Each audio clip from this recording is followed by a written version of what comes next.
stay. So I told myself I'd walk away. I think I'm ready now, ready now, ready now. And I'm so over you dragging me down. Just wanna let it out, let it out, let it out. Feel so free, gonna shout it out loud. Without you I'm limitless. There's nothing that you could do to break my spirit or shatter the silence. Oh, I'm telling you that I am fearless. Without you I'm limitless. There's nothing that you could do to break my spirit or shatter the silence. Oh, I'm telling you that I am fearless. I will shatter the silence. Oh, I'm telling you, I am fearless. I am fearless. I am fearless. I will shatter the silence. I am fearless.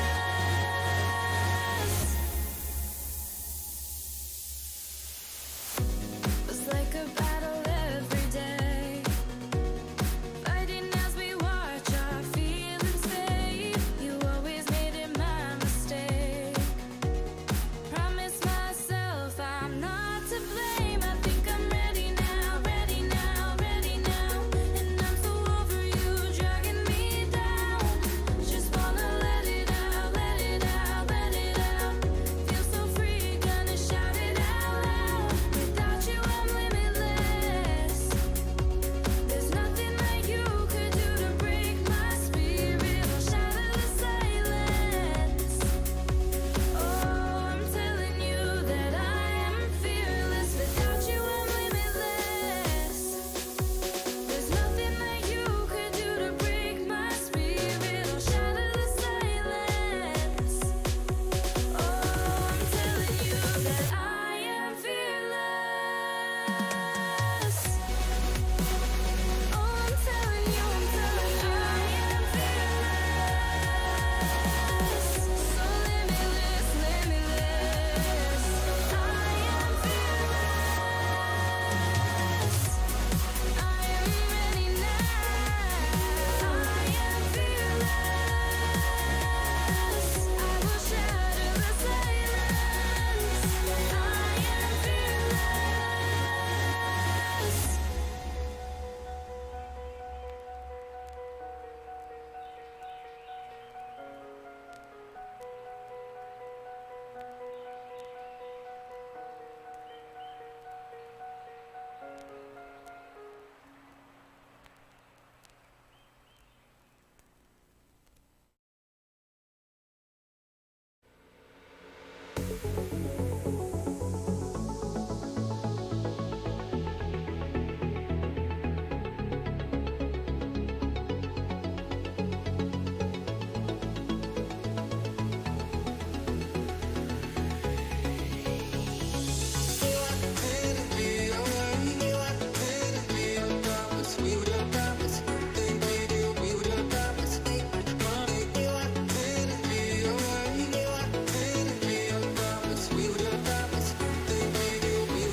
Gaming Morning Show.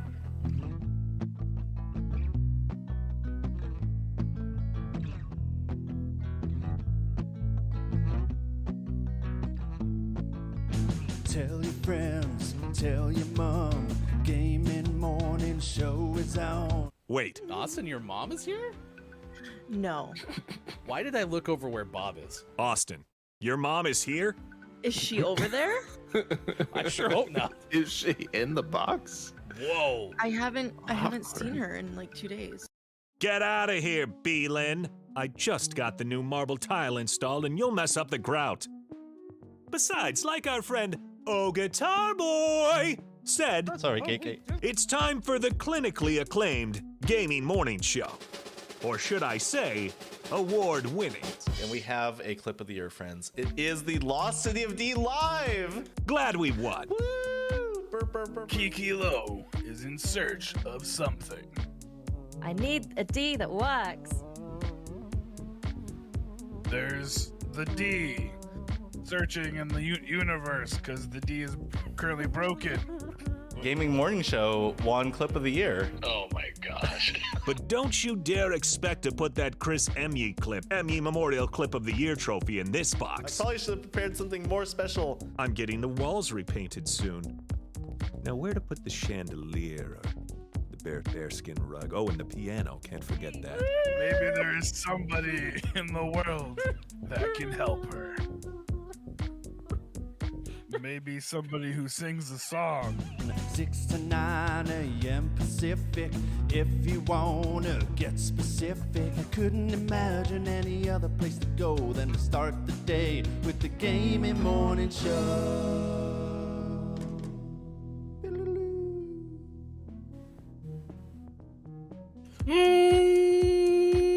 Morning, gamer. It's Gaming Morning Show. Welcome in wherever you may be. Facebook Gaming, Twitch, YouTube, Twitter, and at GamingMorningShow.tv. We are so glad that you've decided to hang out with us for 3 hours today. It is Thursday, March 31st, 2022. So yeah, it's going to be an exciting day, I'm pretty sure. We'll see what happens when it's all said and done. That is Sports.Gaming on the left side of your screen. I am Hefty Goof. Like I said, Facebook Gaming, Twitch, YouTube, Twitter, and at GamingMorningShow.tv. We have aliens to discuss today. We have a soccer team to discuss today. Today is also among the days of the day, International Transgender Day of Visibility, so we'll talk more about that as well. A truck crashes that spills bottles of beer all over Kentucky.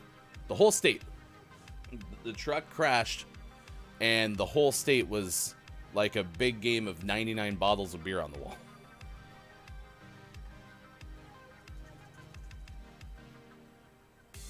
Beer. 99 bottles of beer. Take I like beer. one down, pass it to Sean. That's not beer. You can't lie to me. Do you remember when I made the world's most epic paper snowflake? No. You don't? I don't. No. It was this right here. Look how amazing that snowflake that I myself made. Do you remember now? I remember that snowflake, yeah. Yeah.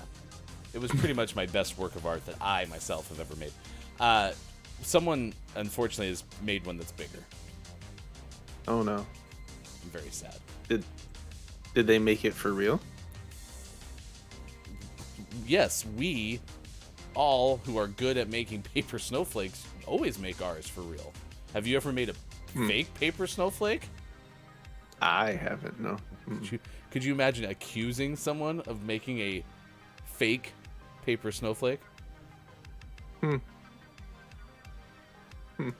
Blasphemy. Blasphemy, I say. We have that story coming up for you as well. U.S. men's national soccer team apparently is also qualified for the World Cup. I didn't even know that, like, we were close to, like, World Cup qualifying. Is that bad? I pay so little attention to soccer. I want to. Yeah. I don't dislike soccer. I don't. I want to pay better attention, but I honestly didn't know, and I just saw that trending this morning. So, congratulations. Congratulations to the men's national soccer team. We're happy for you. Yay. Let's see. Pre-show crew is here as prescribed. 50, no, that's a different number. 38 past 5 o'clock. Downs showed up and said, "Morning, Kate." That same time, Kate said, "Downs." And then there was word that there's only one meeting today for Kate Zaid.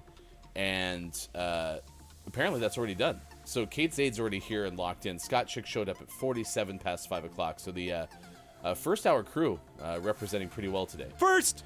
We also have Papa Paz and Drew Mega here already this morning, so it is good to see you all. Oh, apparently Canada's in too to the World Cup. Nice.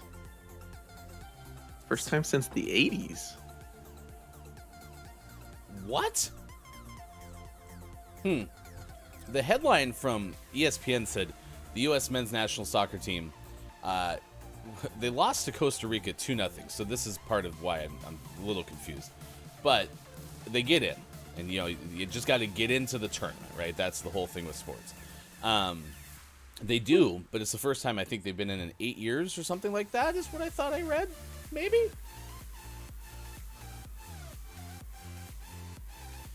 I'm looking at you, soccer expert Sean. Sure. Okay. Cool. Well, then we're totally going to go Canada, because if Canada's in for the first time since the 80s, I mean, that's something to talk about. Yeah, for sure.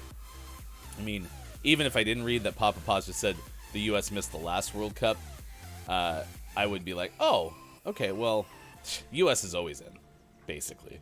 So let's go Canada. I'm on board. I'm so Canada. so tired of the same old soccer. Every however long the World Cup is. I think it's every 4 years, isn't it?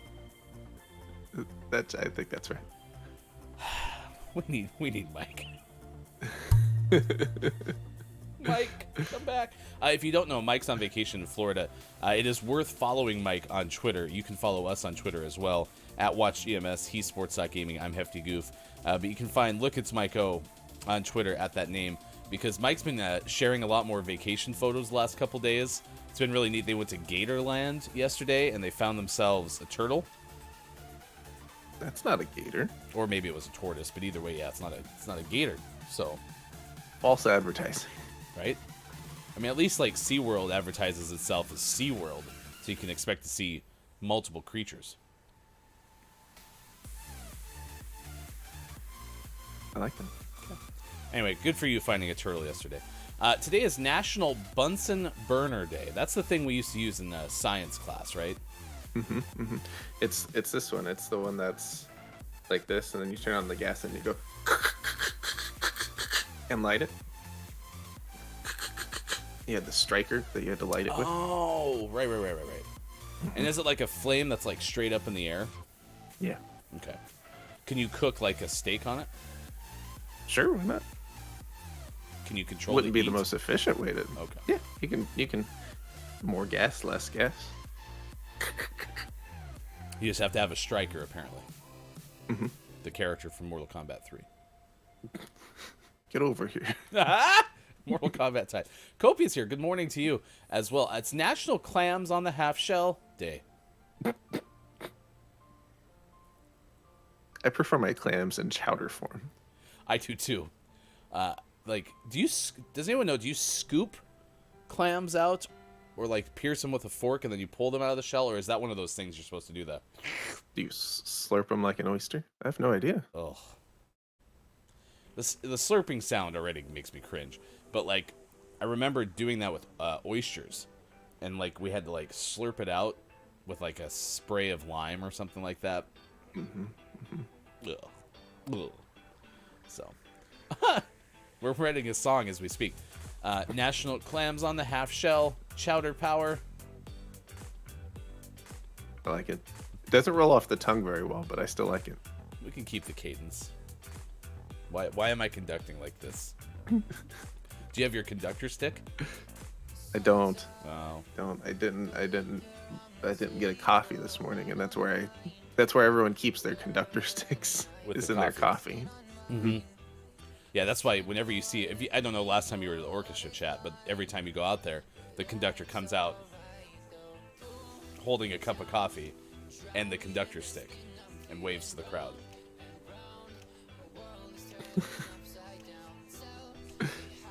You got to be careful when you're waving to the crowd, though. People might start singing. I was gonna say I look like I'm either that or I'm performing a Harry Potter spell. Aloysius Maximus. It's also National Prom Day. I went to 4 or 5 proms. But when you're from a small area, you're prom eligible all 4 years of high school. And then I was exported to also go to a prom in a neighboring town or a nearby town.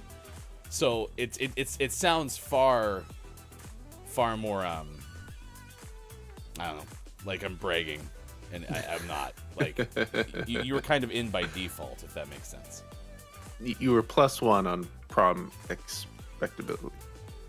Because, I mean, my understanding is that big schools, you're only able to go to prom like junior and senior year unless you're asked by a junior or senior, right? Yeah, that's how it always worked in my mind. Okay. So, it's not to brag, but yeah. Went to 5. I outlived my expectancy. Today is National Crayon Day, National Tater Day. Not Tater Tot Day. This is a full-grown tater.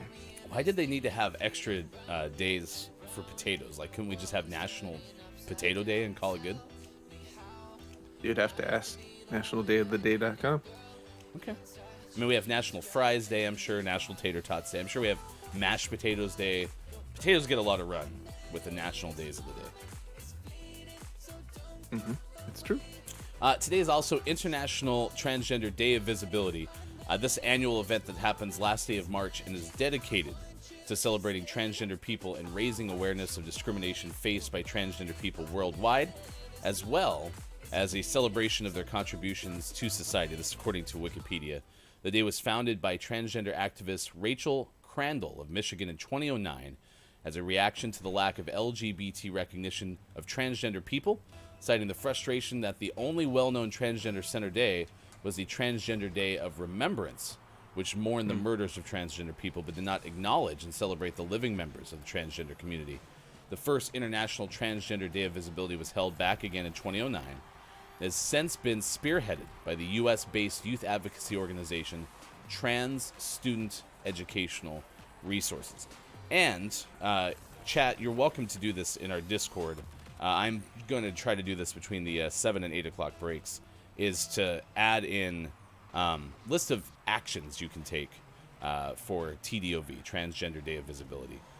Because as this Wikipedia thing points out, right, the only day of the day, as we've termed it, relating to transgender folks was specifically the day that was more of a remembrance, right, and not celebrating and advocating for transgender people. So this is something that I think is worth spreading information, and if you're able to, action over the course of today.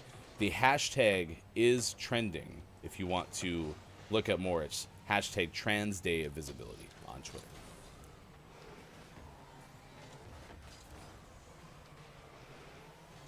Drew Mega, it says, in high school in science class, I used to sit in the far back of the room. One day I was really hungry and had a pack of Campbell's chicken noodle soup. So I cleaned a beaker. Sorry. Filled it with water and boiled it using the Bunsen burner.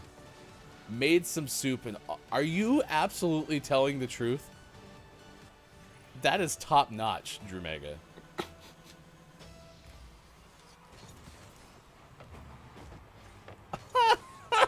You couldn't wait. You were super hungry, and you happen to have a pack of chicken noodle soup. You know, just in case. Was that like part of your backpack? Like you always just kind of had it? Because listen, we have the soup that's in the packet. It's dry, and then you boil water and you pour it in, which sounds like what you're talking about, right? Yeah, that's what I think. Okay. Yeah, I think that's what's being described. And it's just called like noodle soup. I don't even know if it's chicken. Maybe it has chicken stock or something in it. Yeah. But it's one of my wife's favorite soups. And so we put it on our Amazon subscribe and save, so we always have some available to us. And you had one in high school and put... Oh my gosh. Drew Mega's already fighting for Billy Thundergun Teammate of the Match award. All right, we got some more context here. Drew Mega says, well, in the cafeteria we had the hot water dispenser, so I'd carry the dry pack... Okay, that actually makes a ton of sense. and is already like a 5-head play, even without the Bunsen burner aspect of it.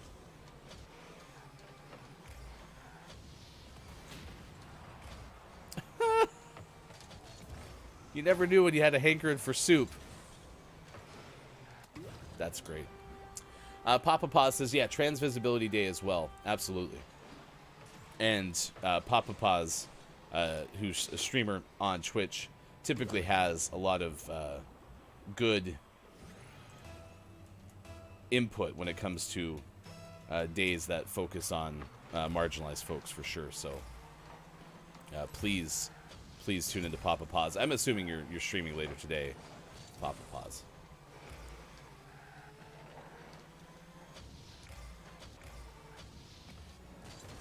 Copia, we were talking about soccer, and given the fact that I know 1% of all things soccer, I know that you know more about soccer since you got us into Hull City. Did you see that Canada and the U.S. qualified for the World Cup?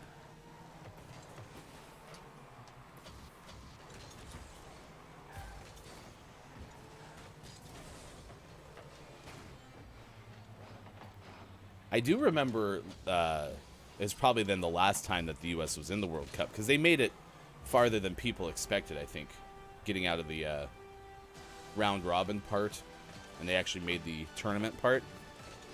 I remember being in Eastern Washington, is where I lived at the time, and so I was scheduling time off during like lunch breaks to go watch them, and it was a social thing for me.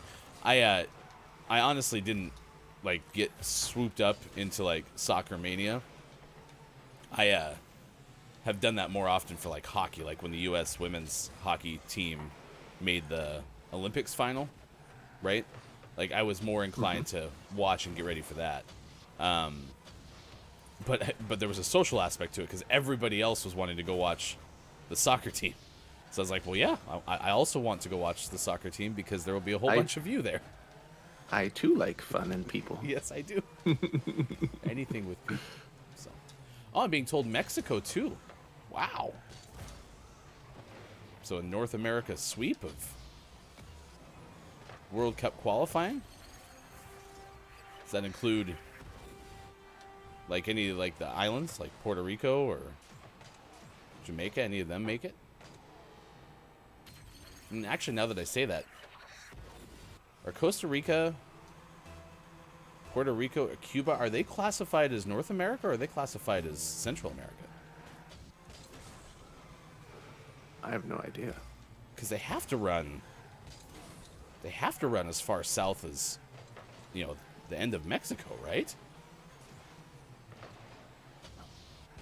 Well, now you're making me think of the thing that I never understood to begin with, which was CONCACAF.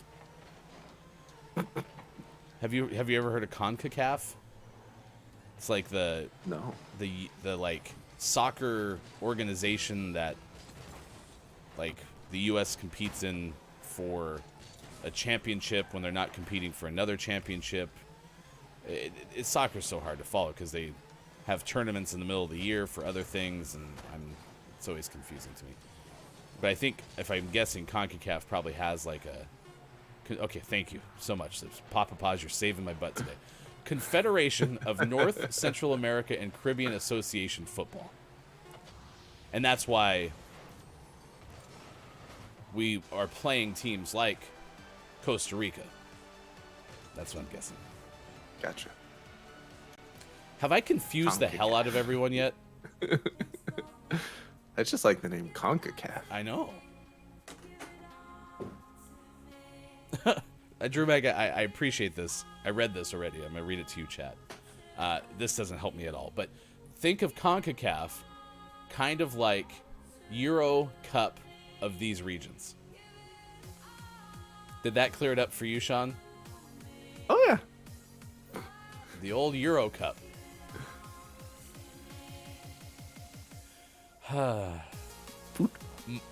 Mike's going to watch this VOD.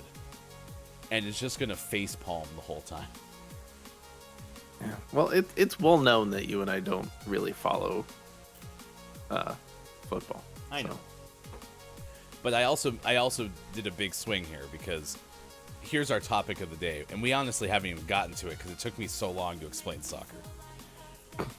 There's an alien-like sea creature that washed up on the shore of Australia. That was trending this morning. So we're asking you, chat, do you believe in aliens? That was what we were supposed to start with. But we also added that the U.S. men's soccer team qualifies for the World Cup. Figured there would be people who are interested in that. We do have a sports segment coming up at 7:50 this morning. International Transgender Day of Visibility is absolutely worth talking about and spreading information and love. Right? So here we are making me try to talk about soccer when I really have no clue what I'm talking about. So We only know about soccer that has cars. it's true. That's true. It's rocket balls. That's what we're good at. Hello to you, Wage. Oh my gosh, I can catch a GMS stream. We are so happy that you are here. Thank you for being here for this morning radio show that plays games. If you can be so kind and go to our Facebook and YouTube pages and give a thumbs up on the live stream video, we would certainly appreciate it. It's time to get the news. This is something we do know a lot more about than soccer because we have a hashtag video game expert. And that is Sean. It's time for the Gaming Morning Show Morning Gaming News. Here's your hashtag video game expert, Sean. Good morning. It is Thursday, March 31st, 2022, and this is your Gaming Morning Show Morning Gaming News. Some interesting things today. Nothing too unexpected, but some updates to things. The first one is a game that everyone should play, and it's getting a new release, and that is the Stanley Parable Ultra Deluxe edition. It's now has a release date. This game's fantastic. Everyone should play it, and if you don't want to play it, tell me, and I'll do like a GMS play so everyone can watch it, because this game's so much fun. I thought you were gonna say, just tell me and I'll play it for you, but you would like go to everyone's respective houses and take care of it. That's like the old school way of Let's Plays. Is I'll come to your house and play it. You can watch me. Travel expenses are going to be higher doing it that way, though. The release date was actually in front of us the whole time. The game, if you've played it, Stanley's employee identification number is 427, and this edition's coming out on April 27th. So clever.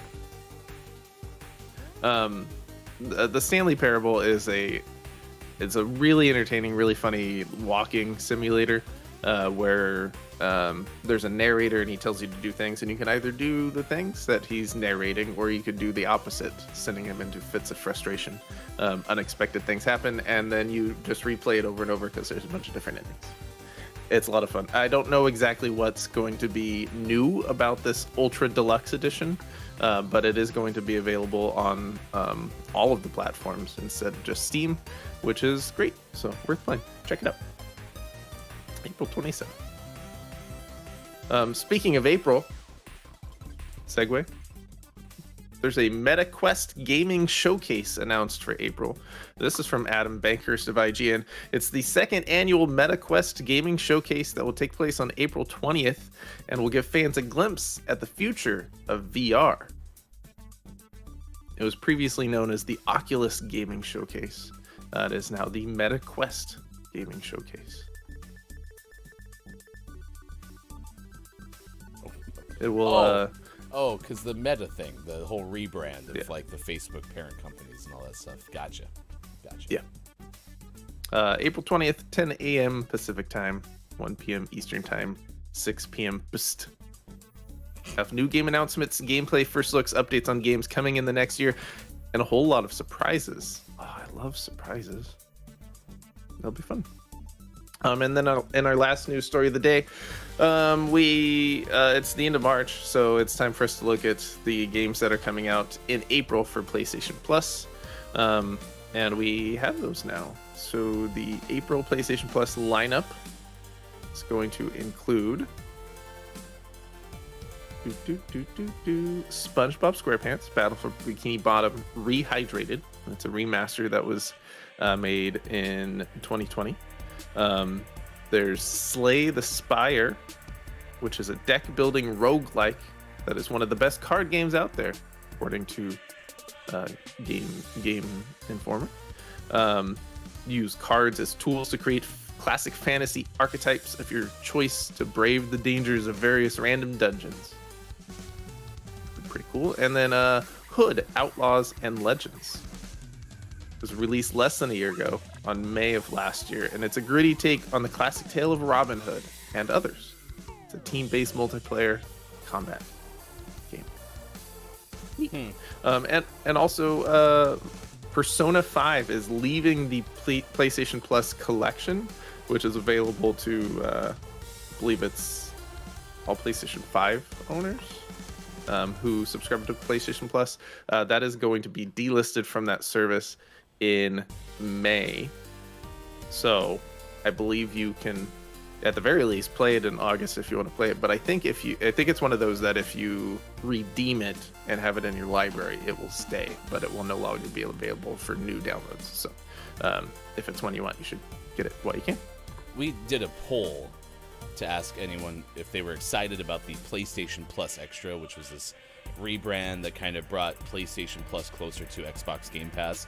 The answer to the questions, are you excited for PlayStation Plus Extra? The answer to that question, yes, 45%, no, 27%, and indifferent, 28%.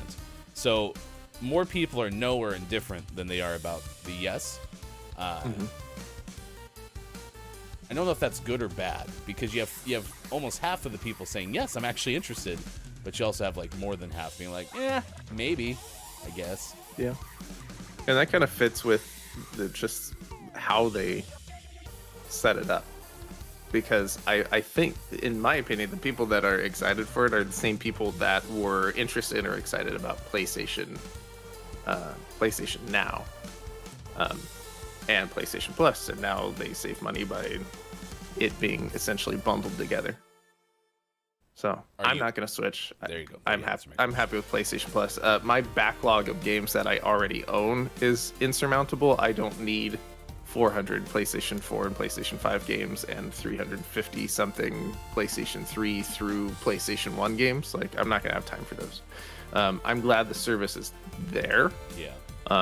And I could see a future where, you know, maybe I am playing more old games where it's a worthwhile endeavor to upgrade. But at this point, I'm happy with my 2 to 3 games every month I get for PlayStation Plus that I may or may not ever touch, and being able to play online, and that's all I need. Drew Mega says, not really excited about the new PlayStation Plus subscription. I already have Game Pass Ultimate. At this point, it's a much better value.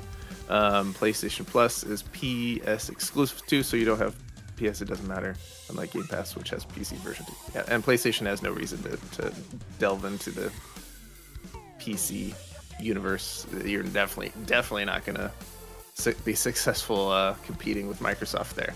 I'm just glad they're releasing games on PC at a certain point. So that's a start. Always last but never least, we finish off today's Gaming Morning Show Morning Gaming News with the world renowned segment within a segment where we take a look at what is out today. And it's Thursday, so we got a lot.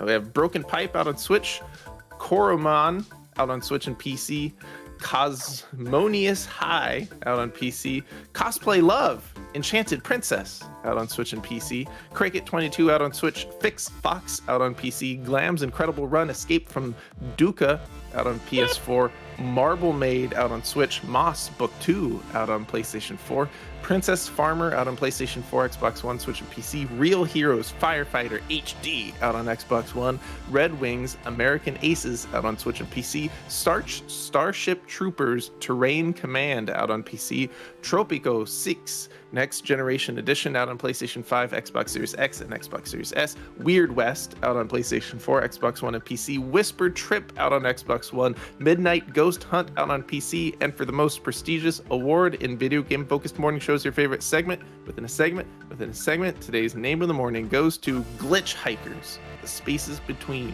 out on Switch and PC. Hitchhikers, the space between wrong and right will have me hanging out with you. The space between. You at least know who I'm trying to impersonate? Yeah, I do. I need to start screening my names of the morning based on which ones will and will not make Ryan sing. I mean, like, was it the worst Dave Matthews impression you've ever heard? No. As long as I'm not the worst, that's my goal. Also, it's okay. If you had picked Weird West, my brain went, gonna go to the Weird West. I'm going to the Weird West. That's where I went to. Wicca. And Moss Book 2 is exciting. I didn't know that was coming out. Moss was a PlayStation VR game. And I'd never heard... I heard at one point that they were making a follow-up, but then never heard anything about it. So I'll have to go back and look at that one and see. It doesn't say PSVR, but they're kind of inconsistent on this list of listing VR versus just PlayStation 4, because it's a PlayStation 4 game that requires VR. I don't know, so I'll have to look into it and see if it's a VR. I always have I'm gonna have to dust off that PSVR. I always have to look and see if something's actually punctuated this way or spelled this way, because you were really excited about Cosplay Love, and then I realized it's all caps. Cosplay Love! Enchanted With an exclamation point. Exactly. All right, congratulations, Glitch Hikers. The spaces between. You are our GMS name of the morning. If you miss any of the Gaming Morning Show Morning Gaming News, just search our Twitter. Hashtag GMS Morning Gaming News. We do have our giveaway going on. This is our GMS Name of the Month giveaway for the month of January. Jank Brain was the winner. It's kind of like a 90s platformer type game, and you can win it. How you can enter is go to our Twitter, @WatchGMS, and just follow the instructions there. It's very easy. Follow us if you're not already. Like the tweet that's pinned to our profile, and then share your favorite retro game in a tweet of your own using hashtag GMS giveaway and tagging @WatchGMS. We will pick the winner on April 5th. That's coming up next Tuesday on Gaming Morning Show. And if you're a Patreon subscriber, congratulations. You are already entered, but you can add another entry by going to our Twitter account as well. Sports.gaming, left side of your screen. I am Hefty Goof. We have to track a story at this hour in just a little bit. We asked you, alien-like sea creature that was washed up on the shore in Australia. Do you believe in aliens? And some of you have shared your answers today. Copia does says, I believe in aliens. Wage says, I mean, it would be arrogant to believe we are completely alone in the universe. Statistically, the chance of creating life is like 1 by 10 to the negative 32nd, and there's like 1 times 10 to the 50th planets in our galaxy alone. So carry the 1. There's a lot. Nailed it. Kopi also adds the winners of the World Cup will move on to the Universal Cup, where they will take on the best teams from each planet. That's how it works. Direct Mars. Good morning to you, Claire. Yeah, this is the story from Newsweek. A bizarre, quote, alien-like sea creature washed up on the Australian coast and had baffled the internet. A person named Alex Tan from Queensland was on a morning walk on this beach on the Sunshine Coast when he came across a bizarre creature. In a video of the discovery, Tan says, I've stumbled across something weird. This is one of those things you see when people claim that they found aliens. It was not intended to be that they actually found an alien, but it was an odd enough looking thing that they found on the beach that they were like, oh, this kind of looks like an alien. But I'm always curious because I kind of take Waja's stance, right? It just seems like it can't be that this is the only way. I just don't know if we'll ever find it because, you know, space is massive. It is. It's real big. But, you know, and Claire kind of says this in a way. I don't know if I believe in alien life form, but I do believe the ocean is scary. We have barely explored it. I've heard the stat that we've explored more of space than we have of our own ocean. I don't know if that's true, but that's where I've heard that before.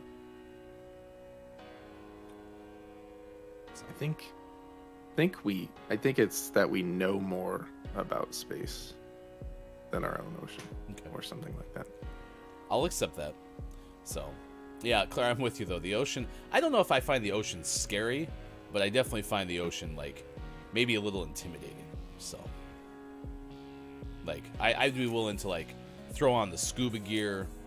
I'd even be willing to go in like one of those like bubble things with the little propellers. Because then you're like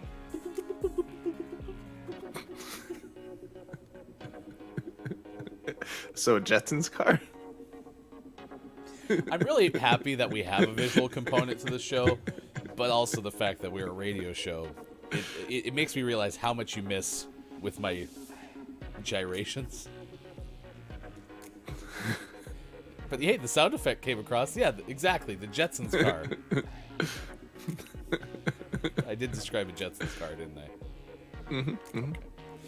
All right, we'll talk more about this. 6:50 coming up in about 10 minutes. We will give you birthdays this day in gaming history. Right now, what we're tracking at this hour on Gaming Morning Show, Mike's on vacation, so we can't send you to the newsroom. But what we can tell you, Kate Zaid likes beer. And if you like beer, well, you're going to either cry because it's spilled, or maybe you were able to collect remnants of it. This is from Ben Hooper of UPI. A truck in Kentucky crashed and spilled bottles of beer across a highway. It was in fact closed on Wednesday because the truck spilled its load of beer onto the roadway. Kentucky State Police said a single vehicle crash occurred about 8 a.m. on Wednesday in the northbound lanes of Interstate 65. This was near Louisville.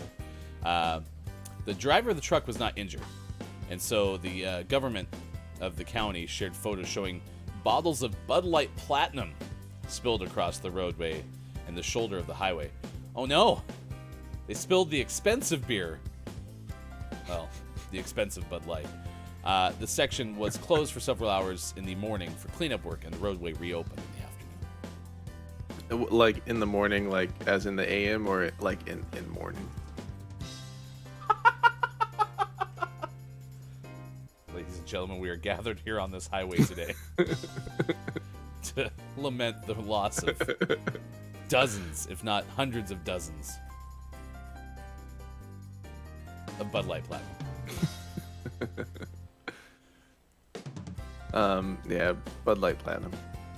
I haven't had that one, but I can't imagine it's very good. You know, it might be better than Bud Light. It might be worse than Bud Light. We'll never know. Because I don't think we... Oh, wait, we tried the Bud Light Platinum Seltzer. Yeah, that's a whole different story. Yeah. Hey, at least we tried. So, yeah. Papa Pots, hope it was crappy beer like Coors Light. Get wrecked, Coors Light. Although, in the U.S., there's 3, like, mainstream light beers. Maybe, you know, more than that if you count, like, Pabst or something. But although I don't even know if Pabst is a light beer. Pabst Blue Ribbon Light? But there's Miller Lite, there's Bud Light, and then there's Coors Light. And of those 3, I do dislike Coors Light the most. So I'm kind of with you, Papa Pots. Perfect. Nobody is crying.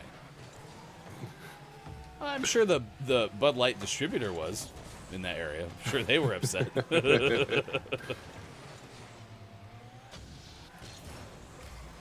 Copia goes, yeah, I'm 100% terrified of the depths of the ocean. I'd rather learn more about space and what's above than what's below.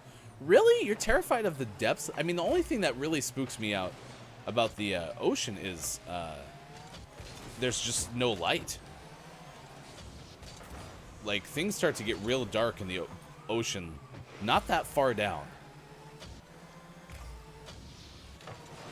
And then there's the whole pressure thing and all that stuff. But... And I guess there's no oxygen. Okay, yeah, now that I'm thinking about it a little bit more, it's probably even worse than space.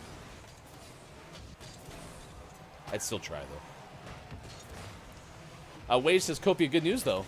They're trying to make plans for creating an outpost of Ceres? The dwarf planet in the asteroid belt. And you know... Xbox Series S? And you know Elon wants to colonize Mars. We have the Mars rover thing that's out there and doing some, you know, it's the helicopter thing that Mike always talks about. Do you think we'll actually ever see a human set foot in Mars before you and I are gone? Like, that's probably, what, 50 years at best? I think so. Okay. I think so. I don't think we'll be very far into, like, the colonization process, but I think we'll see someone get there. Because, I mean, like I said, I watched The Island the other day for the first time in forever, and they had a futuristic Los Angeles by the year 2019 with, like, electric monorails all over the place. And we haven't seen that come to fruition. So, Yeah. will Matt Damon be making potatoes using his own excrement by the end of our lifetime? Wade says, according to the article, people are theorizing that it is a malnourished kangaroo or low. Yeah, that's what I'm saying. Like, the picture is what gave it the alien-like title, I suppose. But yeah, I don't get the impression that anyone was trying to say that they actually found an alien. It does look like it's been a creature that was in the ocean for a good amount of time.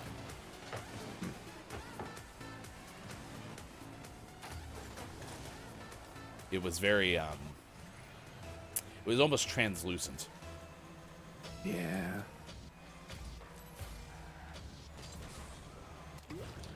Which I've never really stumbled across anything. We have the Oregon coast where we live. I've never really stumbled across anything that's kind of been washed up on shore. Just little jellyfish. You found jellyfish? Little ones. Jelly blobs. On the Oregon coast? Yeah. We have jellyfish? Yeah, not like this big scary ones. But can they sting you? Probably. Well, that's But they're more scared of you than you are. That's not true. Oh my gosh, I have a tweet to revisit with you. Ugh. I wish Hyper was here already. Because Hyper was trying to talk me down yesterday. If you don't know, chat, I am I'm irrationally afraid of bees. Like, that's how irrationally afraid of bees I am. Like, there's no reason I need to be as terrified of them as I am. Right? So, like, whatever phobia, Copia says, I have a phobia of open water. Oh, and good morning. Digital Doc Games is here. Check out Digital Doc. Has a series called Game Changers.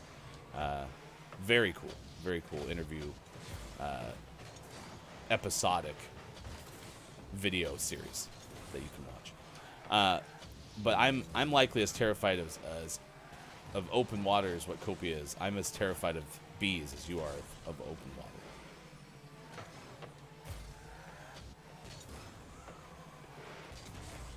Because it's somewhere on that scale. I don't know how terrified you are of open water. I don't know if that's your worst fear. But whatever it is, I'm somewhere in that range with my fear of bees. So.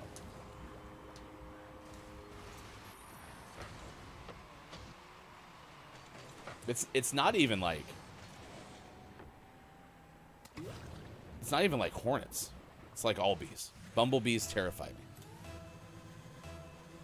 Yeah, hornets. Those are no fun. Yellow jackets. Those are no fun.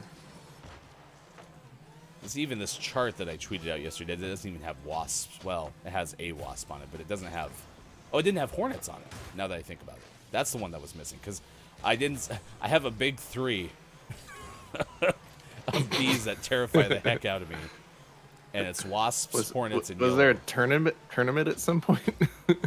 I wish. If we could eliminate 2 of the 3, that would be deluxe. So, good morning, Humble Well. It's good to see you this morning. Drew Mega, by the way, added, well, even Coors Light has its purpose. For example, beer league hockey game after game refreshments. True. Mm-hmm. True. And something's got to go in the cups when you play beer pong. Well, that's Keystone Light. Which I want to say is Natty made by Ice. Coors, but could be wrong.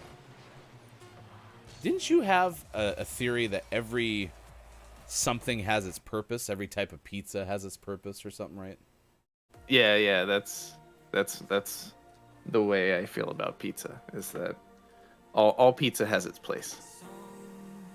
Okay. So from the top-notch, authentic Italian pizza, all the way down to the really mediocre frozen pizza. They all have their place. Yeah, and that's why this makes sense for beer, right? Every beer has its place and its purpose. So, Humble Whelm says bees are dope. Good morning. Downs goes wasps and hornets are not bees. Okay, fine. It's true. They're different. What are they? Other flying insects that can sting. Okay. So all flying insects that can sting suck. Okay. They're bee adjacent. Whatever. They're terrifying. Waze goes, doesn't matter if I get stung, I die pretty much.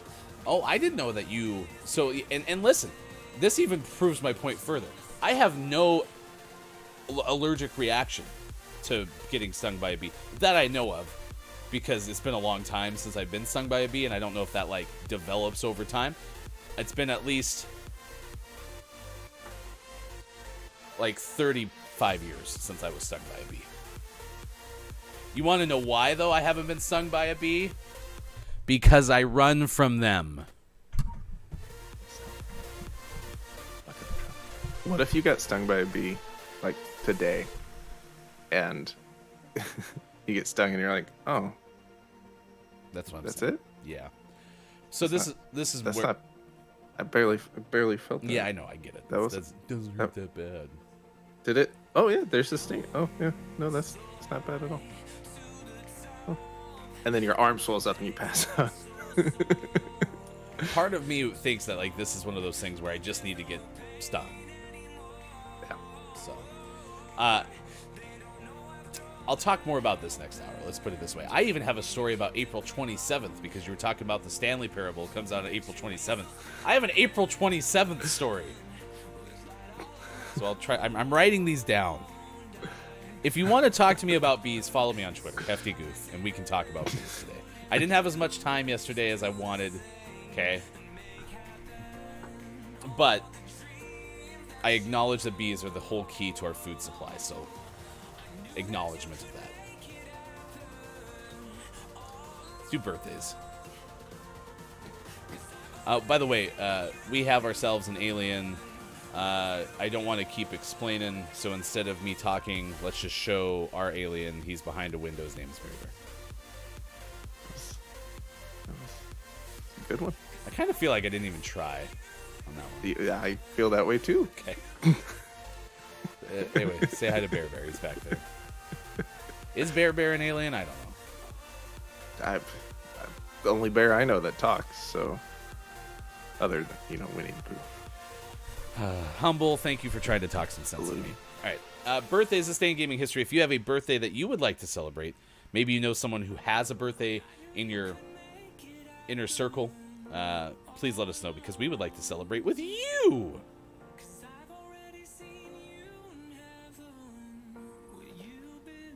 Actor Richard Chamberlain turns 88 today. I don't know anything about Richard Chamberlain. I am excited about one person on this list, but we're not there yet. Got a Hollywood Walk of Fame in 2000. I only know one thing about Richard Chamberlain. And it's that, right? Yep. Well, I guess two things. He's 88. Does anyone know a Richard Chamberlain movie that we should have seen? I'd be curious. Herb Alpert, a musician, turns 87 today. Nice. Herb performed the national anthem at Super Bowl 22. We don't talk about Super Bowl 22.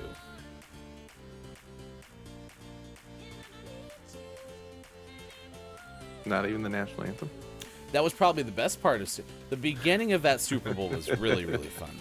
Actually, to be honest, I didn't watch it live because I was like single digits of age. But I have watched it since because I bought all of them on DVD. Your Denver Broncos lost that game to the then Washington Redskins 42-10. This game was frustrating because the Broncos opened up to a 10-0 lead in the first quarter. So that's what I'm saying. The beginning of this game was great. They didn't score another point the rest of the way. Washington scored 35 points in the second quarter. Again, It's a lot. Denver Broncos are one of the most successful franchises in all of the National Football League. But when they lose Super Bowls, they do it amazingly. All right. Good They're job. the best at everything they do, including lose. Yeah. It's probably something the new owner can say. It's like, we try to get excellence in everything we do, including when we lose. We lose excellently. I wanted to do a Christopher Walken impression. I don't have one, but he's 79 today. His 2 Oscar nominations came 24 years apart. I don't see any wins there, so it's time to play how many wins at the Oscars does Christopher Walken have? We know that Christopher Walken has been nominated twice. Since you have to look it up, I guess I can play today? Mm-hmm. Okay. Mm-hmm. I'm going to go 0 Oscar wins for Christopher Walken. 0. When Bob plays the didgeridoo, my answer is locked in. The answer. 2 nominations, 1 win. What? Yep. He won for The Deer Hunter. Best Supporting Actor. Only prescriptions, more cowbell. No, there's nothing there. Not a thing. His other nomination was for Catch Me If You Can. He was in Catch Me If You Can? Yeah, as the Best Supporting Actor. That was the Leonardo DiCaprio movie, right? Yeah. I just watched that within like the last 2 years. What? Okay, we got a whole bunch more. Rhea Perlman turns 74 today. Oh, Rita. Yeah, I know Rita. Married Danny DeVito 40 years ago. Although the couple's been separated for years now. Robbie Coltrane turns 72. Appeared in multiple James Bond films as a former KGB agent. Rock musician Angus Young turns 67. Not rocker, though.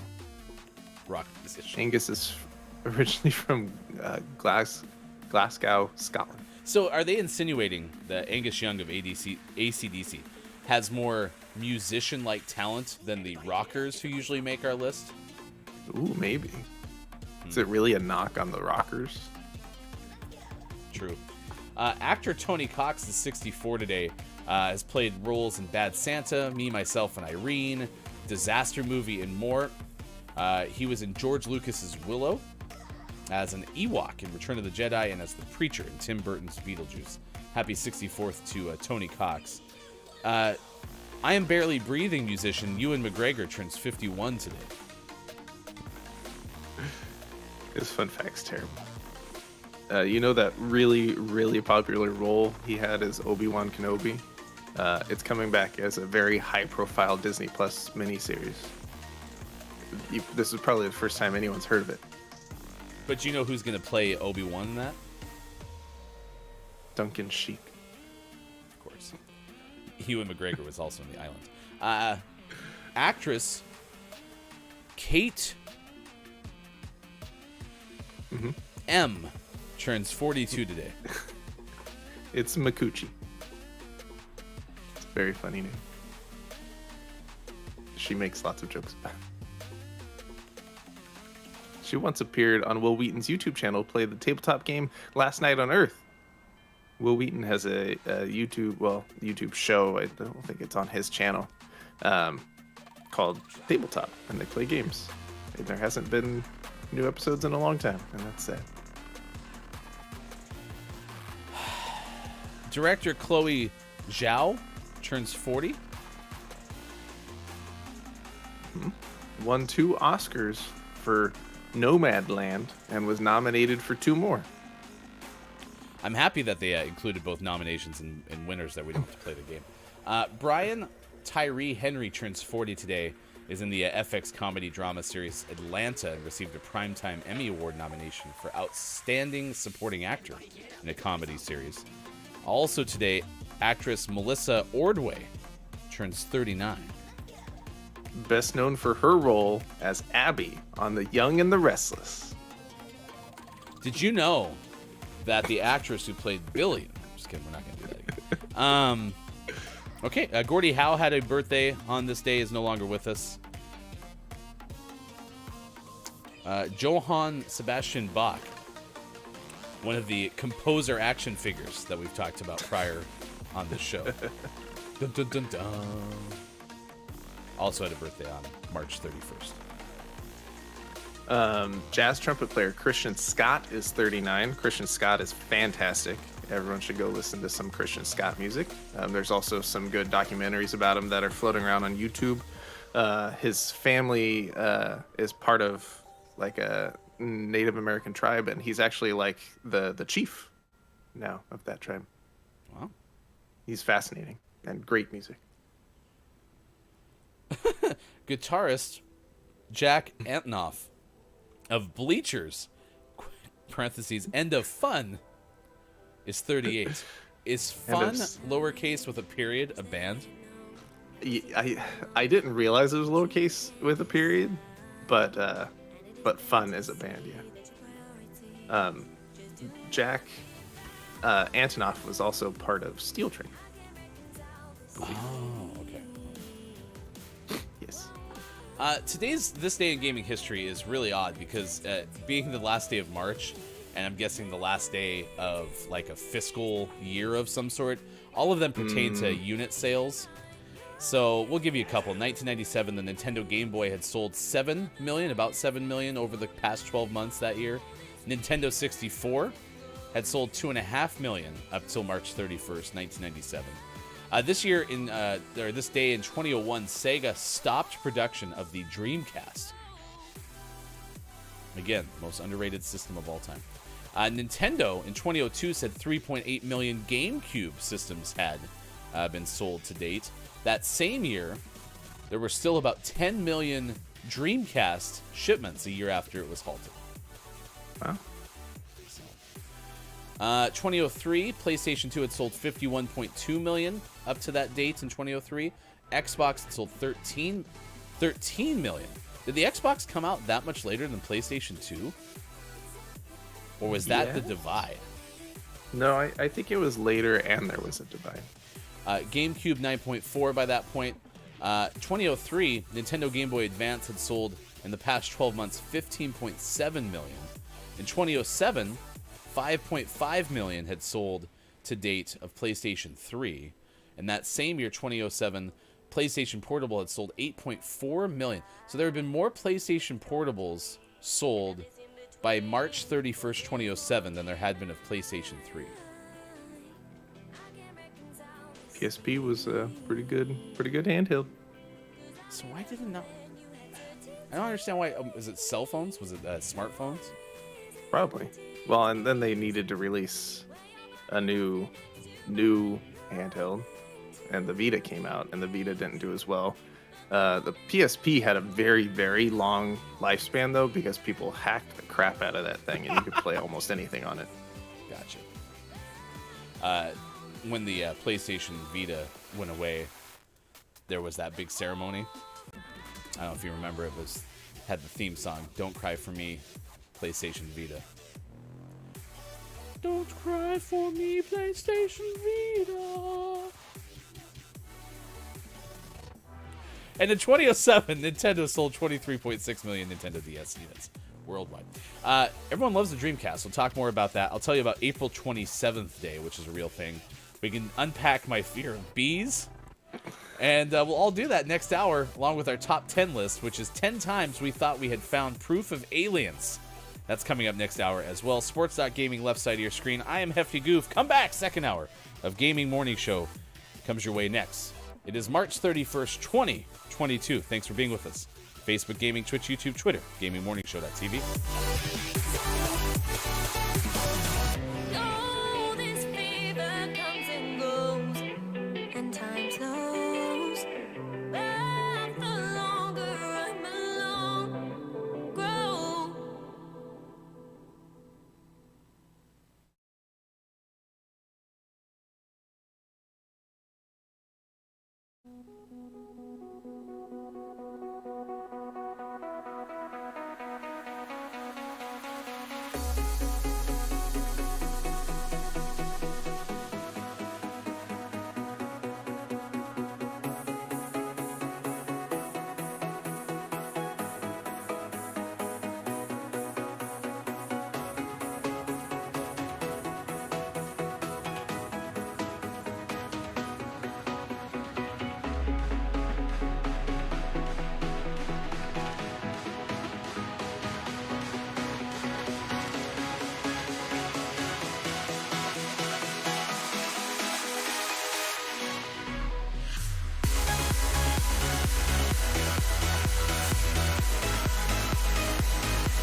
Hi, I'm Bob from Gaming Morning Show. You know, the voice from the box. As the proud owner of an amazing voice, I, like many of you, am familiar with the amazing voice of our friend Austin Attack. Her very popular music is available as a points redemption on her stream at twitch.tv/AustinAttack12.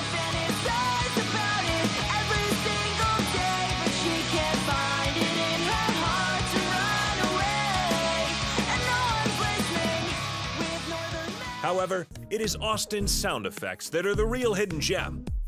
So today, we are offering you the greatest sound effects ever created by Austin Attack. Previously, these individual sound effects were only available for easy in-home playback by searching hours of VODs. But now, thanks to GMS, you can listen to these one-of-a-kind sound effects with our special edition 16 CD, 35 cassette tape, 1 Laserdisc set. For the first time, you can own Austin saying, beach. Beach. Plus, who can forget Austin makes a car What noise? sound do cars make? Vroom, vroom. Or that time that Austin tried to make the noise a dodgeball makes. And then like a ball, like, pit, like. No. I was trying to make like a dodgeball sound. And if you order now, we'll include the best of Grimm sound effects at no additional charge. Oh yeah. Hi, Grimm!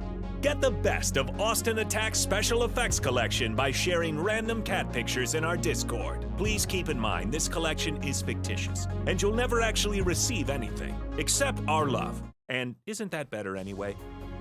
Order your collection. Austin Attack. Songs for the beach. Beach.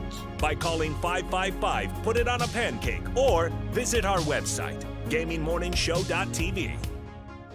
Our fulfillment department is standing by, which means you'll probably never see anything. They're so fired. Ready for bars, lost direction, I got no poster. Was fighting alone, yeah, I got these scars. Was going to episode, darkness game over. Not over, I was high with bad emotions. Now it's time for me to get sober. Yeah, I failed and fell down many times. Not ashamed of it, not gonna cover. In life you gotta take the step. Walk the right path, follow your map. Sometimes strangers might be friends, and friends might be a trap. All you need to do is keep moving and follow your path.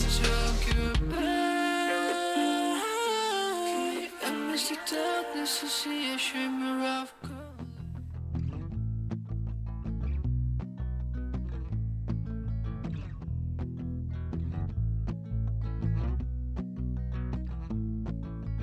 Tell your friends, tell your mom. Gaming Morning Show is on 6 to 9 a.m. Pacific. If you wanna get specific, come Monday through Friday and sometimes after dark. The daily theme with a question mark. We got gaming news and sports and Bob.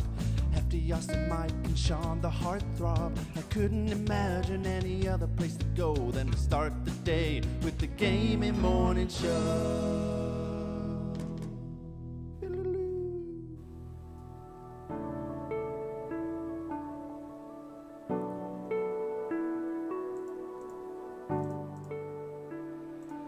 Coming up on Gaming Morning Show, List of the Day, and Sports. Find GMS on Facebook Gaming, Twitch, YouTube, and GamingMorningShow.tv. And join our Discord. Go to gms.watch and click on where to find GMS. Time for hour number 2. Right now. Morning! Gamer Gaming Morning Show continues. Thanks for being along with us. Sports.gaming Hefty Goof. It is the Thursday edition, March 31st, 2022. We appreciate being with us on Facebook Gaming, Twitch, YouTube, Twitter, and at GamingMorningShow.tv. We're also simulcasting today on Twitter Spaces. The advantage of that, if you don't want to do audio-only mode on Twitch, or you have YouTube Premium, for instance, that's a way where you can also scroll Twitter, but also listen to us, and it also works outside of the app. At least on my iPhone, like 8 Plus, so that's good. We're learning. Indeed. We're learning. Gray is here. Quiet I Am Gaming has joined us as well. It is good to see you both. A warm welcome to our official head of research and development, Kalaf. Kalaf joining us this morning as well. We've had It's Copia. Drew Maga has been with us throughout the course of the morning as well. Papa Paz has checked in. I am JF Downs. Humble Whelm. Wage has been here. It's a lot of faces we haven't seen for a good amount of time. Claire has been here. It's great to see you all. Thank you for hanging out with us, and many, many more that I did not just now mention by name, but I know are here with us. Today we are asking you the question because there was an alien-like creature that was found on the shores of Australia. Do you believe in aliens? Also, the U.S. men's soccer team is qualified for the World Cup, and today is also International Transgender Day of Visibility, so be sure to check out the hashtag that is trending on Twitter today so that you can not only participate in the day, it's hashtag Trans Day of Visibility, but also learn what you can do to help support transgender people. And Papa Paz has committed to us to be sharing information about this day as well on Papa Paz's stream, which comes your way later today. April 27th is when you told us that the Stanley Parable something or other is coming out.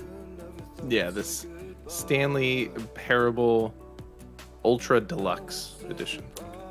So I had a friend named Sean once. His name was spelled S-E-A-N. The Wii U of Sean spellings.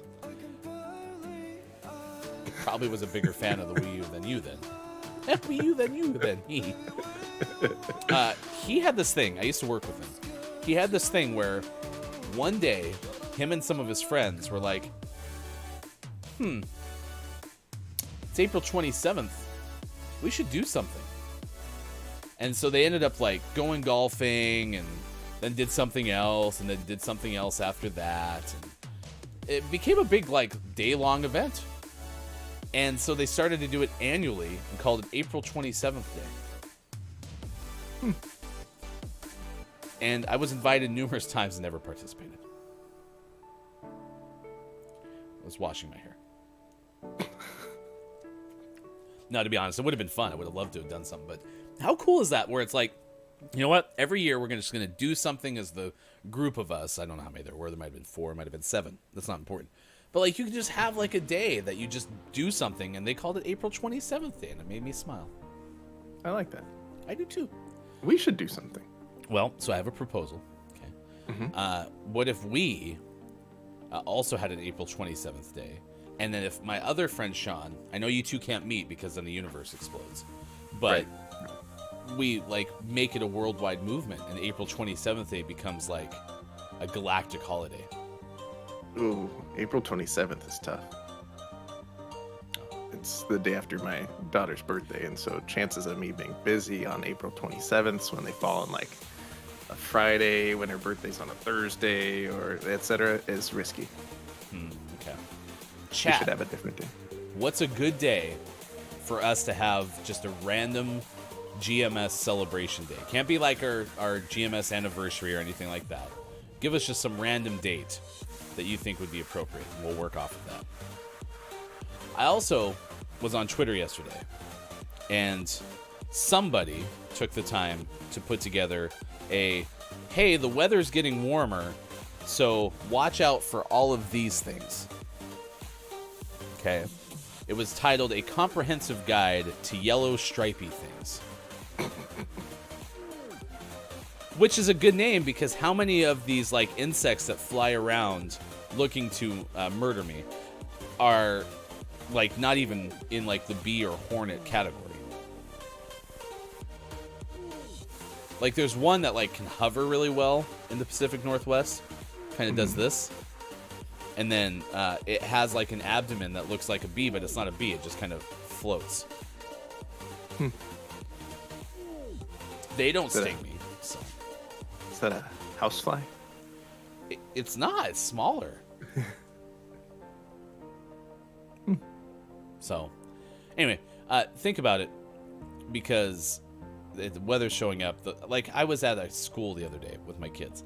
We were letting them run around or run on their vehicles on the pavement. Like one has a scooter, one has a bike. Okay, and they were doing their thing. And I look up in the rafters. Okay, and there are a whole bunch of like caked on hornets' nest starts or wasp net. I don't know which one's which. And I'm just like wondering, like, why aren't those gone? Why haven't we eradicated those? was scared. I don't like them either.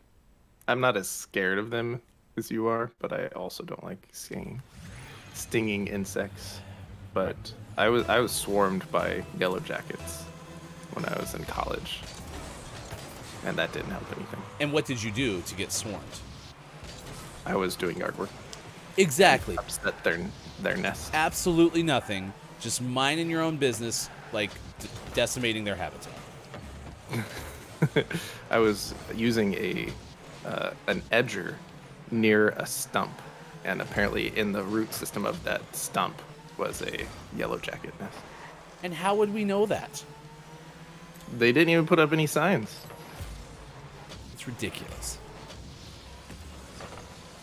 How dare we tread upon their natural habitat?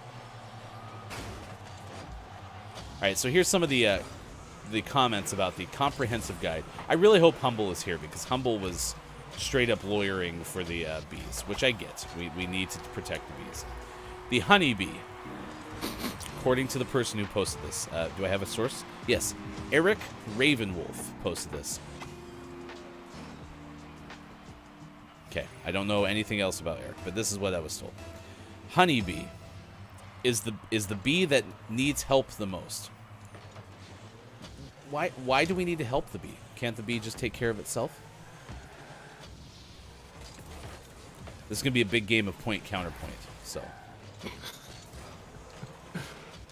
does it need help because we already started screwing everything up? Is that why it needs help? That would make sense. It's an excellent pollinator.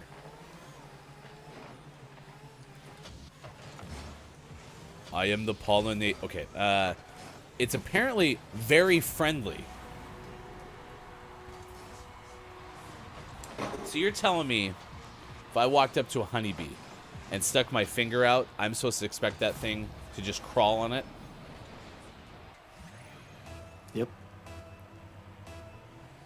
It'll pollinate you, and then you'll grow into a beautiful flower. And it can only sting once, which is the argument that I hear most often, which is they don't want to sting you, because if they sting you, they die. It's a last resort.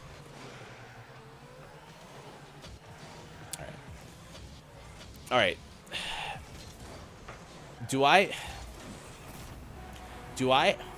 I can't even say this. This is how nervous I am. I live in the Pacific Northwest. There are many beekeepers here. Do I need to go out with Sean holding a camera and film myself getting over my fear of bees? Probably. Just because good content. Because here is my only motivation for doing this, okay? Other than the fact that, yeah, apparently if all the bees go away, we all die. Whatever, okay? That sounds like propaganda if I've ever heard it, but the reason that I really want to do this is because my kids won't go in the backyard anymore because they're afraid of the bees.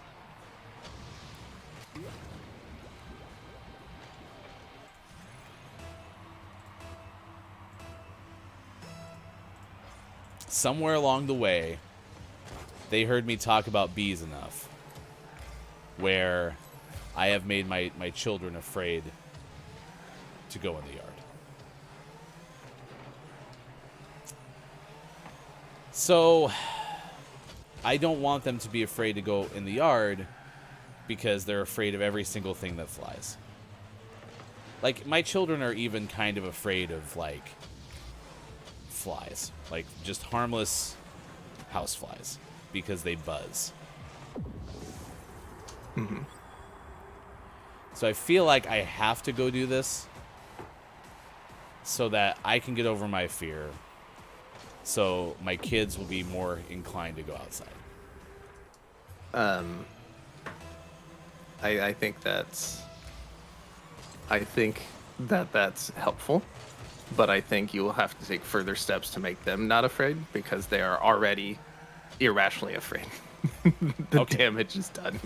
So they might need to go to the beekeeper. So what I'm hearing is I need to get me and my kids dressed up in bee suits, and we need to go get swarmed by bees. Got it.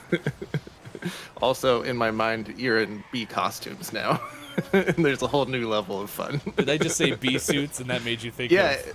Yeah, which I think is totally fine in terms of like the proper term from the attire you would wear like a beekeeper. Yep. But now they're bee costumes in my mind. So I will throw in as a bonus to this experiment that we're about to do.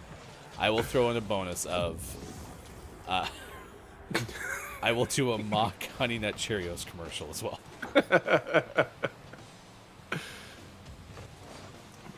I don't want to do this. It's just I saw this comprehensive guide, because here's like the Yellow Jacket, which this is where apparently Yellow Jackets just sound like gigantic assholes. Okay. Yeah. Can confirm based on the dozen or so stings I got. Yellow Jacket wants your food and will fight you for it. Never leaves you alone. Will sting you just for the heck of it. Is just a jerk. Yep. Been there. Okay. Apparently you were the only one who was thinking of me in a giant bee suit. Just follow your nose. Wait, nope, that's Fruit Loops. They're great. Follow your nose for the delicious taste of Fruit Loops. What's the tagline for Honey Nut Cheerios?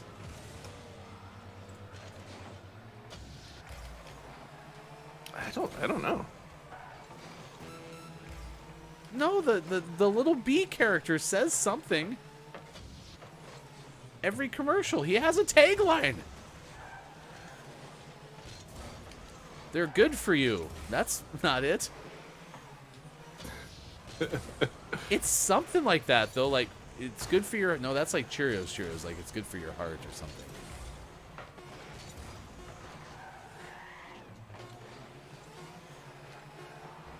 Huh, I don't remember what it is. I'm gonna watch a someone Cheerios commercial right watch now. a Honey Nut Cheerios commercial, please. All right, we won it. I think we're 3 for 3 on Rocket League games today. I think so. It's going pretty. It's been going pretty good. Thank you for being here. It's now 7:26 West Coast time. It's 10:26 out east, and it is 3:26 for those watching GMS in the UK. Okay, so we're getting word of exposure therapy here. We're also going to have GMS Save the Bee Day. Listen, I would be fine doing like a fundraising event for...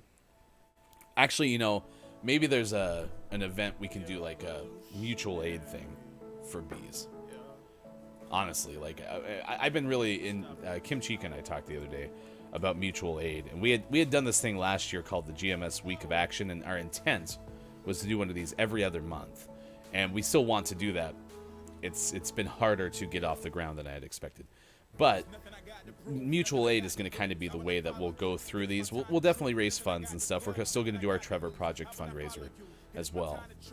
But finding ways where what I think the power of having an audience is we are all located all over the country, all over the world, right? And so can we take things that would have an impact in our local community and then exponentially increase that impact because we have people in community B, community C, community D. And a lot of times it takes like leadership to get those kind of efforts off the ground. So maybe if we are acting as leaders or we're the spark plug to get someone in our community to do something and we help support them, right? We don't all have to take the, primary. That would be kind of cool. So maybe we could do something for the bees. But what was the thing that Kopi was talking about with exposure therapy? I would not recommend getting close enough. This is from Downs. Okay, here we go. Would not recommend getting close enough to a hive that you need a bee suit when you are afraid of bees. There are other ways. Okay. No, I would go to the ones that are in the boxes. The bee box.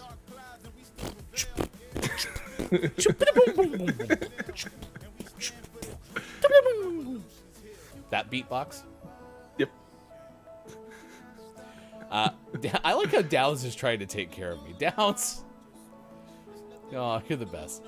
If you want exposure therapy, I still think there are better ways. Going to hives did not help me. It made it worse. Okay, well, we'll figure it out. Update on the Honey Nut Cheerios tagline. There have been multiple. Okay. I'm going to go through all of them. See which one of them you're thinking of. There's be happy, be healthy. Nope. It's a honey of an O. Yes. Oh, that was quick. What are the others? It's Honey Nut Cheerios. It's a terrible one. It's irresistible. Race for the taste. Little O, big taste, which is one I remember. Nobody can say no to Honey Nut Cheerios. From the hive that's nuts about honey. Must be the honey, and good goes round. Yeah, no, it was the second one you said. It's a honey of an O. It's magically delicious. All right, well, Downs and I are going to go together to figure out the bees thing. Listen, we once played paintball for a bachelor party, and I'm lying underneath, like, some vegetation. There was even, like, I remember, like, a log above my head. And I'm sitting there pinned between the two teams, but I had great positioning. Like, I was able to pick people off. It was great. But right in front of me, there was a honeybee that landed on a flower. And I almost had a panic attack because I felt like I was enclosed. Well, heck, Sean had to rescue me last year from the attic. Because remember, I got to the end of my attic, and there's only one way out, and I was finding dead honeybees. No, I was finding yellow jackets? No, it was honeybees. Anyway. All right. We have 10 times we thought we had found proof of aliens. This is a list from Lois Adams of Listverse. Okay. If you don't know us, we are a morning radio show that plays games. We're on Monday through Friday, 6 to 9 a.m. Pacific time on Facebook Gaming, Twitch, YouTube, Twitter, and at GamingMorningShow.tv. And we do a list of the day unless we have a guest in this time slot. Because of the alien-like creature that might have been just a very malnourished kangaroo. We have this list of 10 times we thought we had found proof of aliens. Number 10 on this list. 0. No, Bob, 10. 1, 0. Thank you. Martian canals. There was a big astronomical misconception late 19th and early 20th centuries that there were these canals that existed on the surface of Mars. And apparently that led some astronomers to think that maybe there was life on Mars. The debate about the existence of these structures has raged and continued. Advanced technology proved the whole concept of the canals to be false. 9. Number 9 is the HD 164595 signal. 164595. This is a star, very similar to our sun. Rose to the headlines in 2016 when it came to knowledge. Okay. Possible alien signal has been broadcast from its direction. The star is orbited by one planet that cannot sustain life, but it was hypothesized that the star might have more undetected planets orbiting it. Basically, we got a signal from some star that it's similar to our sun, so maybe has life. 8. All right, this is a story of Kenneth Arnold. UFO story was one widely reported. In 1947, Arnold claimed he had seen weird flying objects that had been flying over Washington State. The Air Force stated that Arnold had seen a mirage, but many people, including Arnold himself, were unsatisfied with this explanation and never let go of the idea that he witnessed a spacecraft. 7. Number 7 is peritons. For decades, the Blean Radio Observatory in Switzerland and the Parkes Radio Telescope in Australia have been catching bursts of short signals that nobody can explain. They were named peritons after the mythological hybrid creature periton. Their frequency and habit of appearing in clusters resembled the behavior of fast radio bursts. Speaking of fast radio bursts, 6. there's unexplained fast radio bursts caught by telescopes around the world. In 2017, a pair of scientists proposed that they could have been another kind of alien origin. These two scientists had said that the radio bursts could be used to propel highly advanced alien spaceships forward in the vastness of outer space. And in this theory, they did not detect any messages but it was a byproduct of spaceships needing to be powered by something more powerful than regular fuel. 5, Crop circles, also known as crop formations, are large patterns created on crop fields by pressing down the plants. In the last 4 decades, more and more of these formations have been appearing. Even though the idea itself is nothing new, their overnight appearance and huge scale makes them seem mysterious, and some people investigating the patterns have claimed that there's no way they have been created by humans. Wink. 4, I like this. Alien megastructures. We were talking about Tabby Star, which you may know as the formal name, KIC 846-2852. There's some very unusual changes in its brightness, and so because of that, the irregular light fluctuations, some thought that maybe that was a sign of alien life. 3, Number 3 is Roswell, the UFO incident. This incident is probably the most famous UFO tale ever, with the U.S. military and politicians having had to comment on the incident multiple times, even decades later. This happened in the summer of 1947. A United States Army Air Force balloon crashed at a ranch located in New Mexico. Man found the debris, and having heard stories about flying saucers, he told the local sheriff he might have found the remains of one. Sheriff called the local Air Force base, which issued a press release about the event. It got a lot of interest until a new press statement was made to explain the terrestrial origin of the balloon. 2, This is the story of the Little Green Men signal. This was famously dubbed LGM-1 by somebody who was a graduate student in the UK. And the person's advisor. But long story short, they actually had discovered pulsars, rotating neutron stars that emit beams of electromagnetic radiation. It was not a message from another planet. 1, Number 1 is the WOW signal. In 1977, SETI astronomer Jerry Amen was reviewing data collected the previous day by Ohio State University Big Ear telescope, and it picked up 72 seconds of a noteworthy strong signal. What made it so notable was its frequency.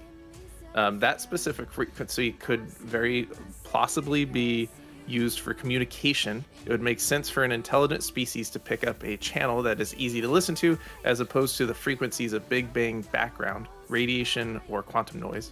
It also closely mimicked the electromagnetic wavelength of hydrogen, the most common and easily recognizable element in the universe. The signal was named WOW after the excited comment Amen wrote on the computer printout. The source of WOW has never been determined, making it the strongest candidate for alien messaging ever discovered.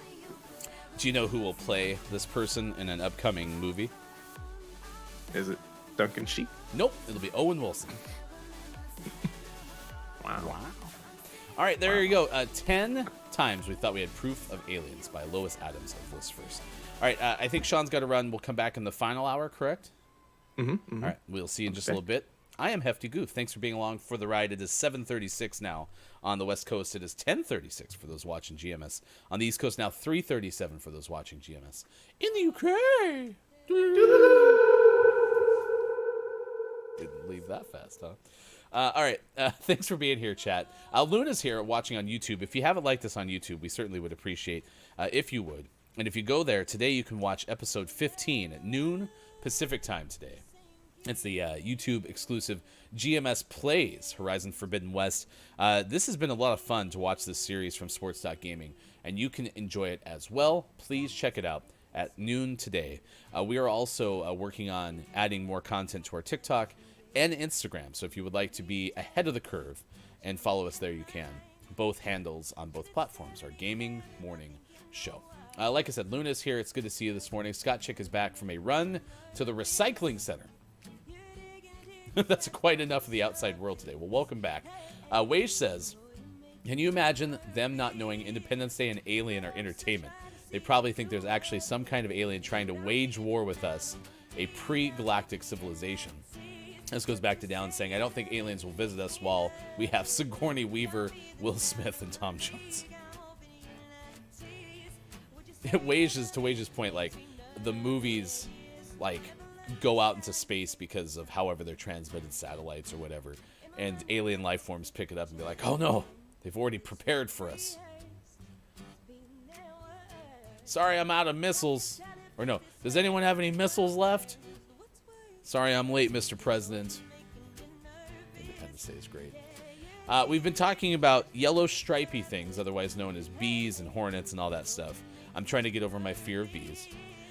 We do have a story that we'll share with you in just a second. Illinois students create a world's largest paper snowflake. Today is the International Transgender Day of Visibility. This happened, it started in 2009. It was started because there was only one real day of the day surrounding transgender people, and that was focused around a day of remembrance, right? So in regards to the murders of the transgender community, right? So Rachel Crandall of Michigan started this day to help raise awareness of discrimination faced by transgender people worldwide, according to Wikipedia. It's also a day to celebrate the contributions to society. So today, if you can, go to Twitter, search for Trans Day of Visibility, and participate in this day, Transgender Day of Visibility, or TDOV, which happens every March 31st since 2009. Scott Chick says, bees are cute and fuzzy. So you're telling me, Scott Chick, that you're good if, a bee, you're hanging out by a flower, and you put your hand, this is the flower, and you put your hand out, and the bee just kind of crawls onto the flower, or crawls onto your hand, and you would just sit there and be like, oh, look how cute and fuzzy it is. I wish that was the case. I am not cut out for that. I'm going to try. I like this idea of getting into a beekeeper suit as opposed to a bee suit, and going to one of the bee farms or whatever, and getting a chance to be closer to honeybees than I would like to be. Yellow jackets apparently are the ones that I have to be more concerned with, because there's the paper wasp. This is from the Comprehensive Guide to Yellow Stripy Things. The paper wasp looks scary, but will only attack if provoked, allegedly. Still has a sting that hurts like the devil, will chase you if you swat at it, and has no concept of personal space. Okay. So, I'm going to try this year. Gosh, this is hard to say. I'm going to try this year to only kind of try to get out of the way of the yellow jackets. If I see a wasp, I'm going to try to hold my... But if that thing gets close... And I want... You know what else I think I need to look up? I need to look up how quickly the wasp can sting. Because I have this perception where it's like, oh, and the wasp can go and just jam its stinger into me, right? I'm sure that a wasp has to be on you for a certain amount of time. Wave says, I mean, they're probably rightfully afraid of us because, let's be real, alien ship lands, opens doors, and they're 98% of Earth, immediate gunfire. We should watch Mars Attacks. That at least is a little... Is it satirical that I'm looking for? Scott Chick, it wouldn't be good with it stinging me. I'm allergic to that, but still cute. But I will respect your fear of bees much like I respect your fear of sauces because I respect you as a person. Aw, Scott Chick. I don't have a fear of sauces. Sauces are just awful. If they weren't awful, then I'd love them, but I'm not afraid of them. Except it is really gross when ketchup gets on my hands. So maybe I am afraid of them. Gravy is a sauce. Sauces aren't dressings, and marinades are early to the party. That's true, Bob. Let's get what we're looking at this hour. This is Look, It's Mike-O's segment, but Mike-O is on vacation in Florida. Please follow Mike on Twitter at Look, It's Mike-O. And if you'd be so kind, go to Look, It's Mike-O's Twitch page. You see these 4 wonderful emotes if you're watching on Twitch today. These are courtesy of Look, It's Mike-O. Mike-O is a streamer on Twitch and co-host of GMS, and reserved 4 emote slots on his Twitch page for us specifically. Rugs made them for us. And if you go to Mike-O's page, you can also save money if you get Dr. Squatch soap, like the pine tar. It's natural soap. It smells delicious. Oatmeal and sand goes into this bar. It has a heavy grit. And with Look, It's Mike-O's code, by going to drsquatch.com and using promo code DiscBrick10, you can save 10% on your first purchase. There's also a way to save money on a first subscription by using Disc Squatch 10. So check that out. That's at Look It's Myco. Does anyone have my Dr. Squatch soap? All right, here's what we're tracking at this hour. I continue to this day to get messages about this beautiful snowflake that I myself cut out of paper. Some have tried to cut snowflakes out of paper to this level of success, and I am one of the only that have made such a beautiful snowflake like this. Really is magnificent. Well, some students in Illinois have tried to better me. Okay, this is from Ben Hooper of UPI. They actually made the world's largest paper snowflake. So I no longer own the rights to the most beautiful. Well, maybe I have the most beautiful one. I don't have the rights to the biggest. However, these students at NIU's School of Art and Design were able to fold paper and cut it into a snowflake. This happened on Tuesday. The massive snowflake is 44 feet and 6 inches big, and now have unofficially broke a Guinness World Record for it. It was measured at that level and surpassed the current record of 20 feet and a half inch, which was set in 2019 by a person in Iowa. And so now, what's going to happen is the evidence from the attempt is being submitted to the Guinness World Records for official verification. The associate professor and head of the photography department at this place said that the students took 10 hours to get that thing done. Pretty impressive, if you ask me.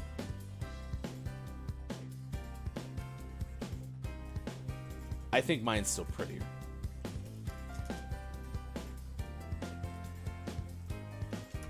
There you go. There's the story.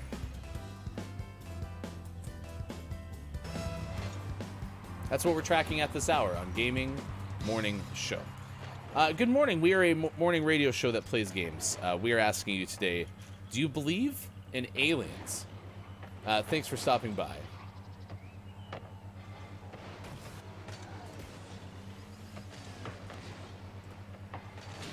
I am Hefty Goof. If you're new to the program, I'm going to call you home. But if you would like me to call you something else, please let us know. Thank you for saying hi, Copia. We always appreciate that. We have sports coming up at 7:50. The U.S. men's national soccer team has qualified for the World Cup. But we also learned from Drew Mega and Papa Paws that Canada is in it as well for the first time in forever. Which is pretty impressive. Like, was it 40 years? Is that what Papa Paws said earlier?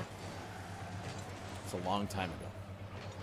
Because the U.S. missed the last World Cup, but had qualified 8 years ago.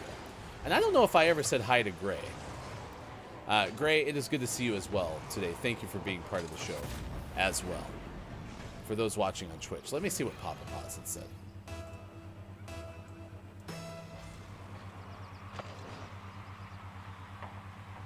First time since the 80s. It has been 40 years since Canada's been in it. That's just absolutely nuts. We also learned about CONCACAF and all these other things that, if you're a soccer fan, apparently you're supposed to know. So, yeah, Gray is still here. 2 days in a row that Gray's been able to join us. So thank you for being here. Do you believe in alien life? Or do you believe in aliens, period? We used to have a very good friend named Alien who passed away last year. And still one of my favorite pieces of content that's come out of the show, which you can see on our YouTube page at youtube.com/gamingmorningshow. So rest in peace, Alien.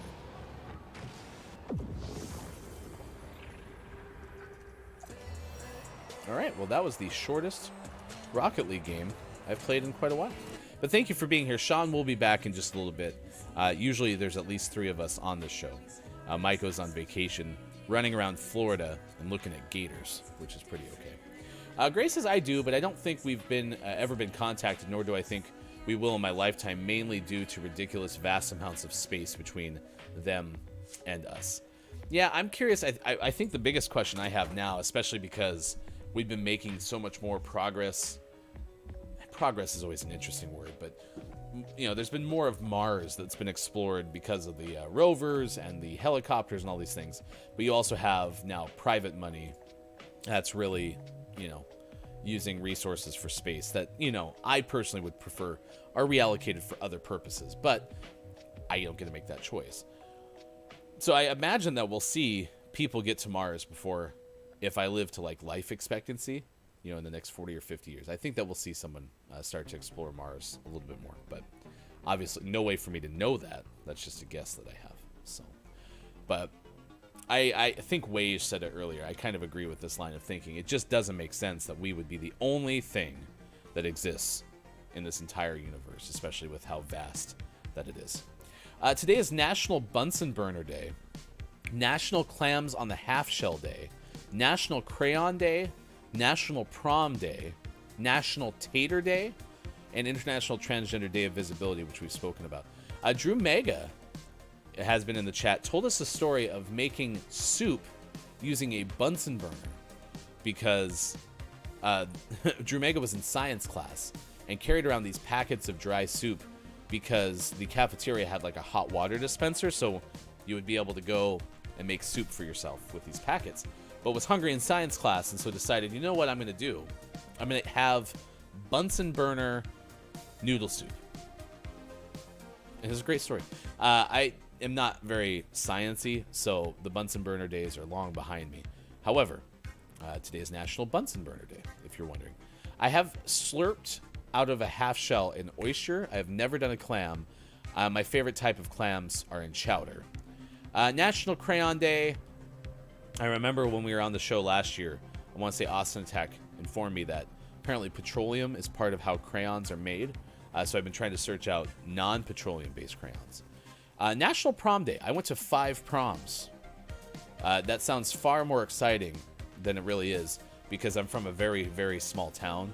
And so you didn't have to be an upperclassman to go. National Tater Day. Big fan of mashed potatoes. Big fan of tater tots. Hefty wife made mashed potatoes the other day. Just epically good. We found out that mashed potatoes, green beans. What was the other thing? Oh, and meatballs. That makes a pretty good meal. A lot of various flavors. Little vegetable. All pretty okay.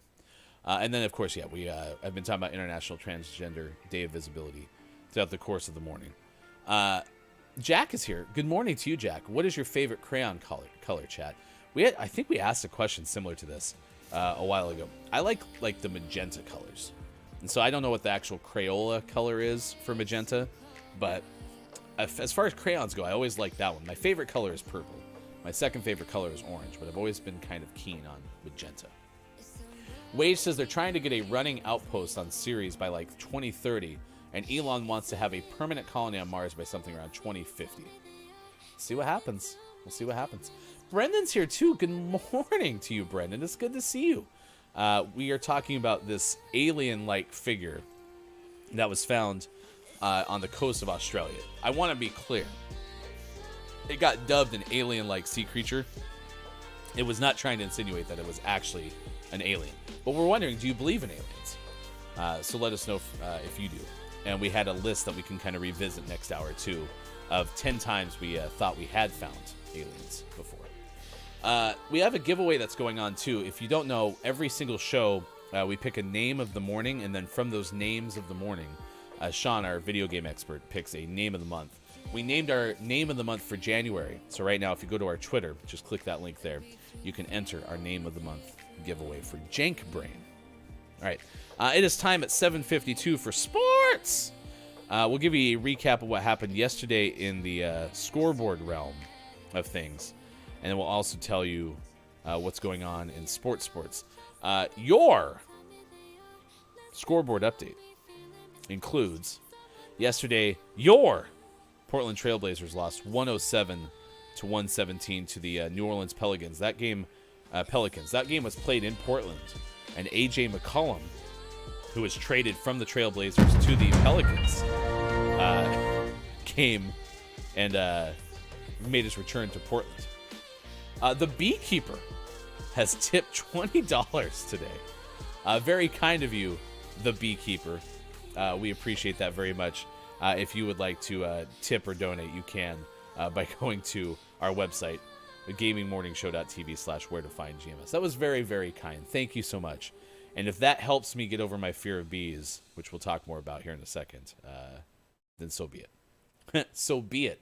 Get it? So be it. Your Seattle Kraken lost at home to the Vegas Golden Knights 3-0. So the Kraken are down to 21-40-6 on the year.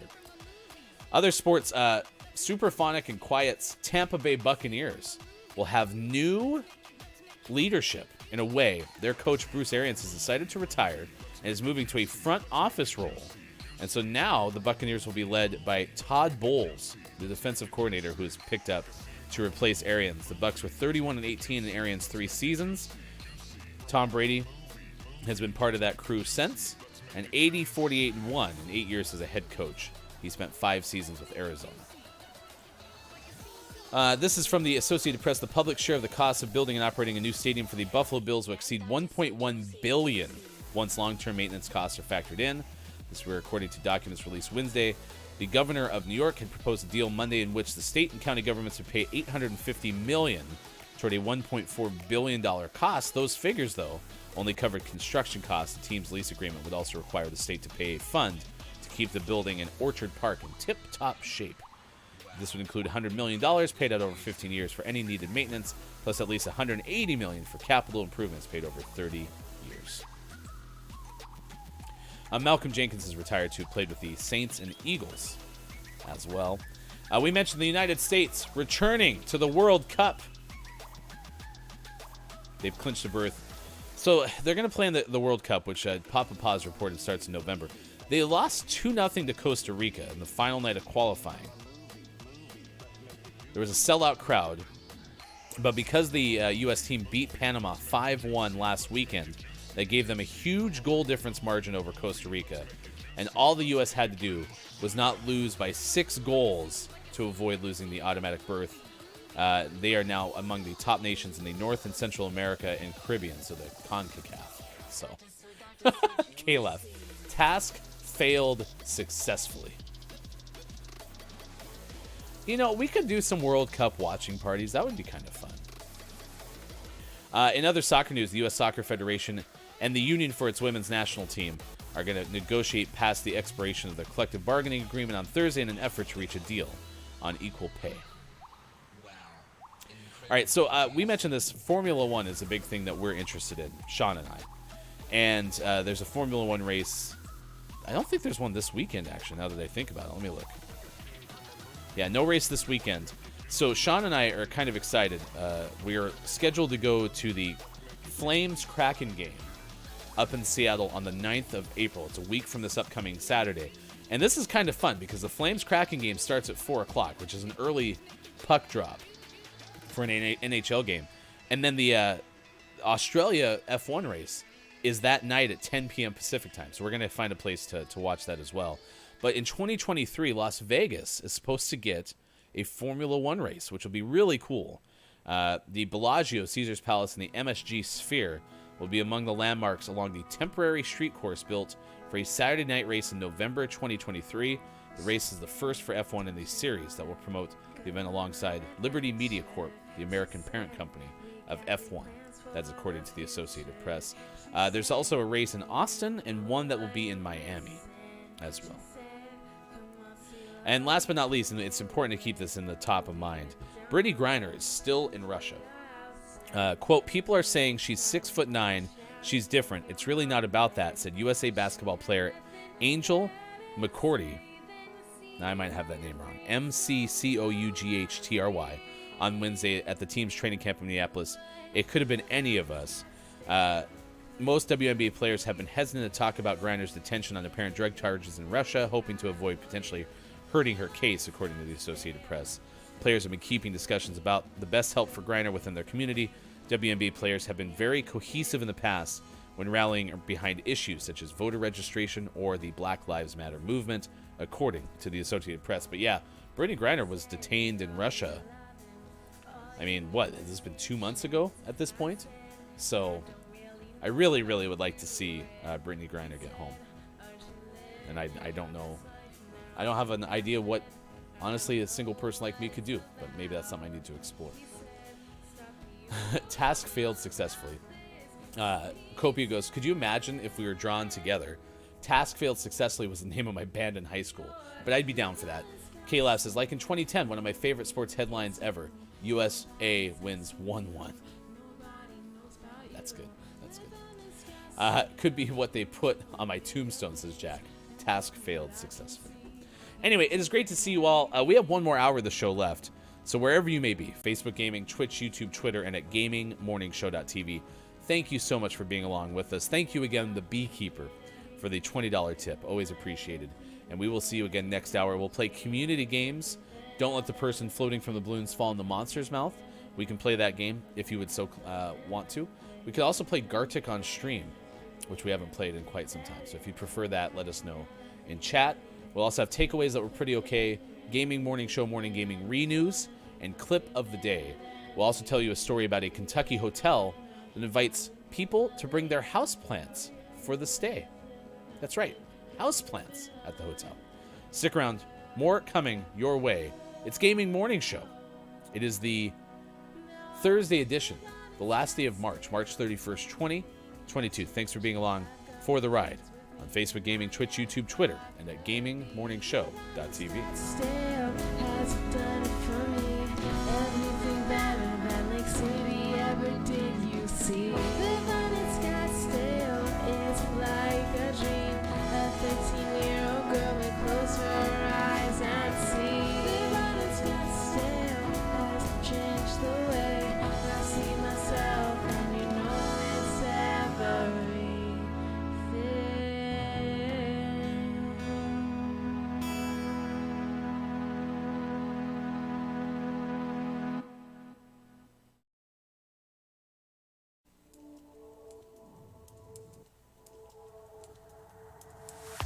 Take a chance in a trance, painted red, what a romance. Take a chance, one glance, painted blue, end up with a rain dance.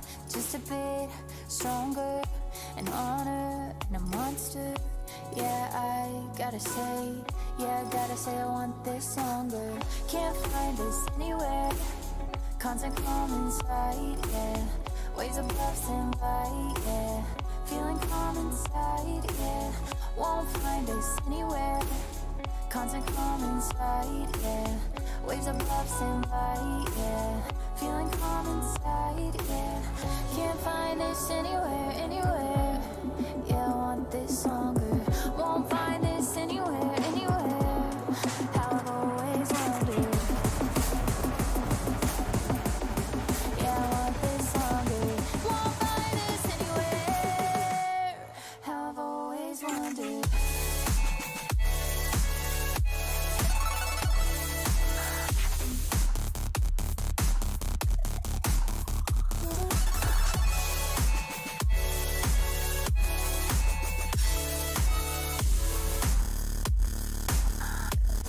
How I've always wondered.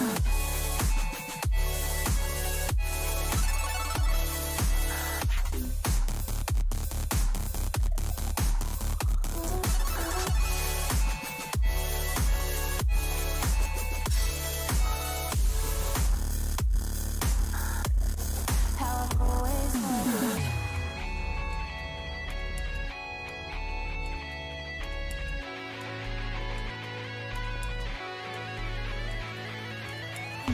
Took a chance in a trance, painted red, where's the romance? Took a chance, one glance, painted blue, ended on a rain dance. Now a bit stronger, not alone with a monster. Yeah, I gotta say I want this summer. Can't find this anywhere, constant calm inside, yeah. Waves above stand by, yeah. Feeling calm inside.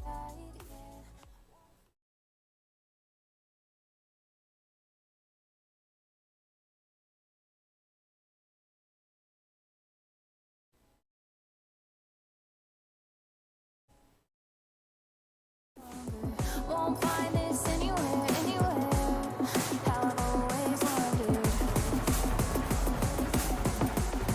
Yeah, I want this longer. Won't find this anywhere. Warm-up song from Twitch saying so bad. Alien says it was pretty okay. I can picture that in a movie trailer. It's like critics are saying, or no, Alien Anonymous. Yeah, and Alien Anonymous says Sleepers is pretty okay. It's the pretty okay hit of the year. We'll give it like a solid 5 out of 10. Awesome. Alien said, I've seen Footloose. It was pretty okay. Alien, you need to make a website where you just have like generic review copy. Like, the plot was predictable. You know, all these things that could apply to any movie. And at the very end, Alien's rating, it was pretty okay. Number 3, www.itsprettyok.com. Will someone check and see if that domain is available? I will pay for your first year, Alien. Sorry. Okay, I'm back. Alien, could you give us a review of Mike O's 6 Degrees of Kevin Bacon? How good was it? It's pretty okay. That domain does appear to be available. Are you serious? It was prettyok.com is available? Alien, I'm sending you a 2020 end of year gift.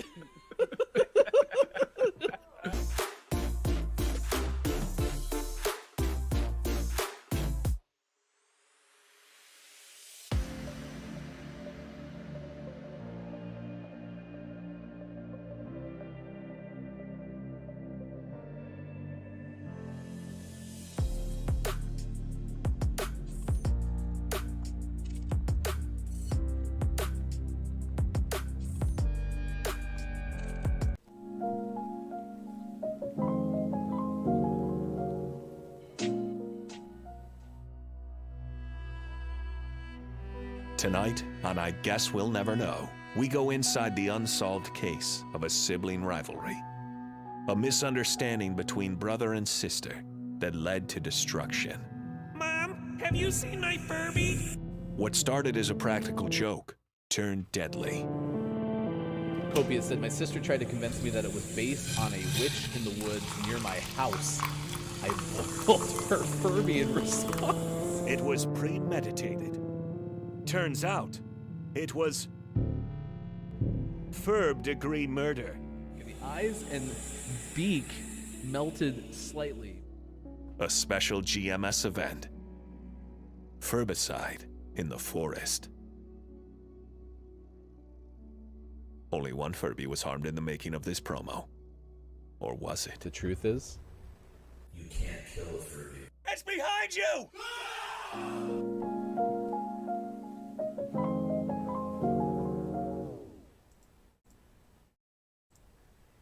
Coming up on Gaming Morning Show. Community games. And GMS Morning Gaming Renews. Get ready for your takeaways that were pretty okay. And the clip of the day. Join our Discord and become a Patreon. Go to gms.watch and click on where to find GMS. Time for hour number 3. Right now. Morning, gamer. Gaming Morning Show continues. Thanks for being along for the ride. Facebook Gaming, Twitch, YouTube, Twitter, and at gamingmorningshow.tv. Bear and sports.gaming have returned. Left side of your screen. Like I said, I am Hefty Goof. Wow, what a show it's been. We've had a lot of fun seeing a lot of faces that we haven't seen in quite some time. Thank you for making us part of your day. It is now 8:07 on the West Coast. We are asking you on this Thursday edition, March 31st, 2022. Hey, there's an alien-like sea creature that was washed up on the shore in Australia. Do you believe in aliens? We were also spotlighting the men's soccer team for the United States making the World Cup. That actually segued into the fact that Canada's in for the first time since the 80s, which is awesome. And then we've also discussed and shared more about International Transgender Day of Visibility. One more shout out to Papa Paws, who in the first hour brought up this day as well and committed to sharing more information on Papa Paws' stream, which is coming your way, well, basically right now. Looks like on the air at 8 a.m. Pacific time. How was Bear during that break? Was he able to handle being away from us? I think he did okay. Everything seems to be in place here on the desk, so he didn't get in here to mess with anything. My levels are all as I left them. My Doolulu reverb isn't turned up, so yeah, I think he behaved. I don't know if you know this, but as you left last hour, there was a mystery dooloo-doo that happened right on time. I was given the time checks, and it was perfect. It was probably Bear. Yeah. Kind of heard a little bit of a growl before it went off. So. Coming up on Sunday, it is GMS Weekend Edition. Please check it out. We have a weekly show at 7 a.m. Pacific Time. Chris M.E. Austin Attack host. We're expecting an interview with Celendria coming up on Sunday. There's a cool segment in there called Content Discovery, where our hosts and panelists share who they've been watching this week or consuming in terms of content this week. They're not talking about who they're consuming this week. That would be probably a crime. Probably a crime. Yeah.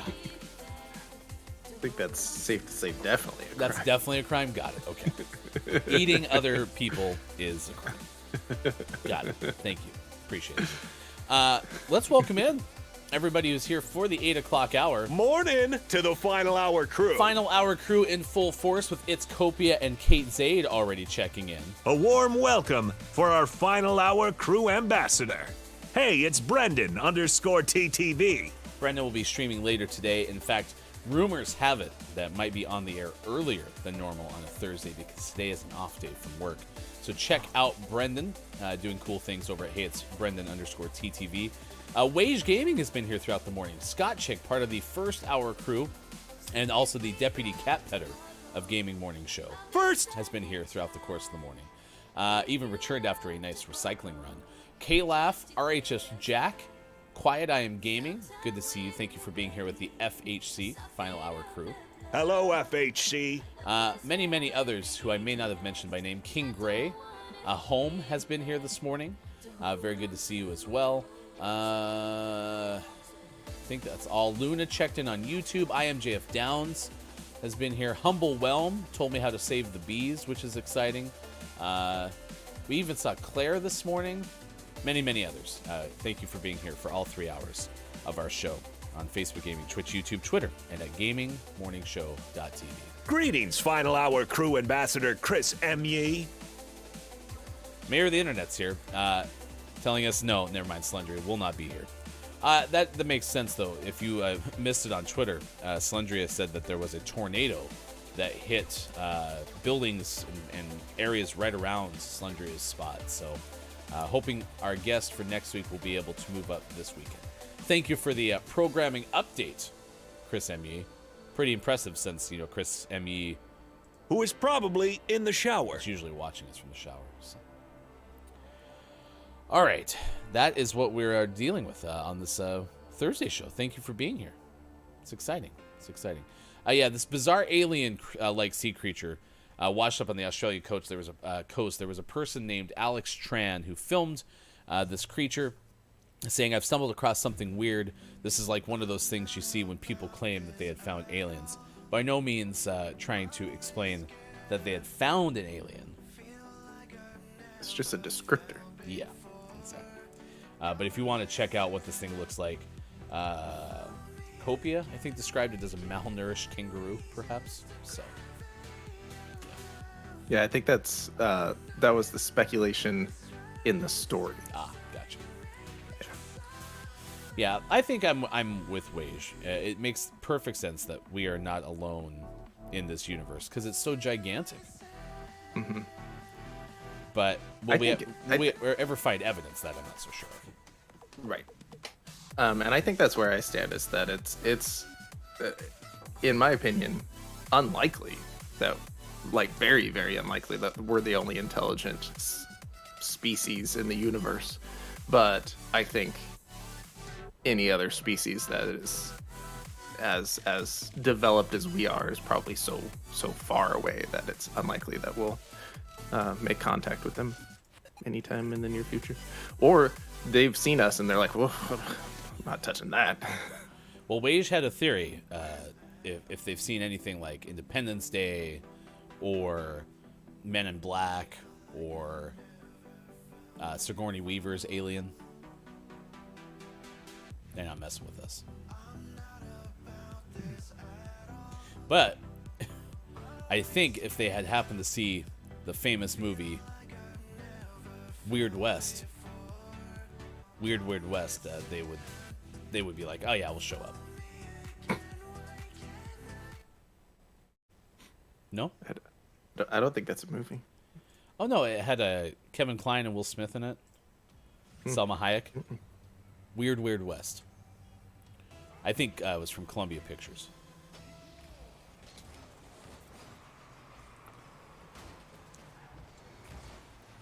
This is not the movie we signed up for. I recently rewatched Wild Wild West. What? Yeah. What prompted that? Well, we had watched Men in Black with the kids. And so that got me thinking of all the other Will Smith movies of that era that we could watch with the kids. Especially like Independence Day. I think we settled on the fact that I think our daughter is probably ready for Independence Day, but not our son. And that brought up Wild Wild West, and I'm like, I haven't seen that since it came out. And I wanted to know, one, how well it held up, because my guess was not at all, because it wasn't like stellar at the time, and B, if it was in any way appropriate or fun for the kids. And my findings were that A, it did not hold up well, and 2, it's not the best movie for the kids. Yeah, that's where I was like, we were watching Liar Liar the other day, and I was like, I wonder if this is something that we could show the oldest, at least, who's 10. And I was like, nope, still not, no, not gonna happen. But when they get old enough for all those like Adam Sandler movies, we're set for like a month. Yeah, they were talking on the Dan Patrick show yesterday about the best year for movies. Not Adam Sandler. Jim Carrey. Also Adam Sandler. Because you made me think of Happy Gilmore, because apparently like 1996 was a pretty solid movie year. There was discussion of 1939, because apparently like Gone with the Wind and a whole bunch of other blockbuster movies. The Wizard of Oz came out that same year. So 1939 is like a well-regarded year of cinema. And then like 1986 and like 1987 were pretty good years apparently as well. So yeah, it was a fun topic to listen to, especially for someone who's not very versed in movies. So did you mean Wild Wild West? That's Brendan. No, Weird West.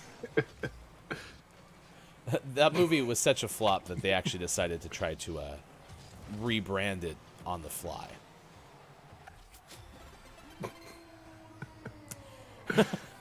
Weird West is out today, Brendan, for PS4, Xbox One, and PC. Yeah, that's how this all started. No confirmation if there's a giant steam-powered mechanical spider. Did you ever see the TV show Wild Wild West? Oh, because that movie was based off of the TV show. Did you even know? Yeah, did you even know there was a TV show? I didn't remember that until you just said it now, and then I recall when, because Wild Wild West was during Will Smith's era of make a movie, write the theme song, make a movie, write the theme song, right? And so I remember there were discussions around how they had decided to make a movie based around the TV show. Yep. Yeah.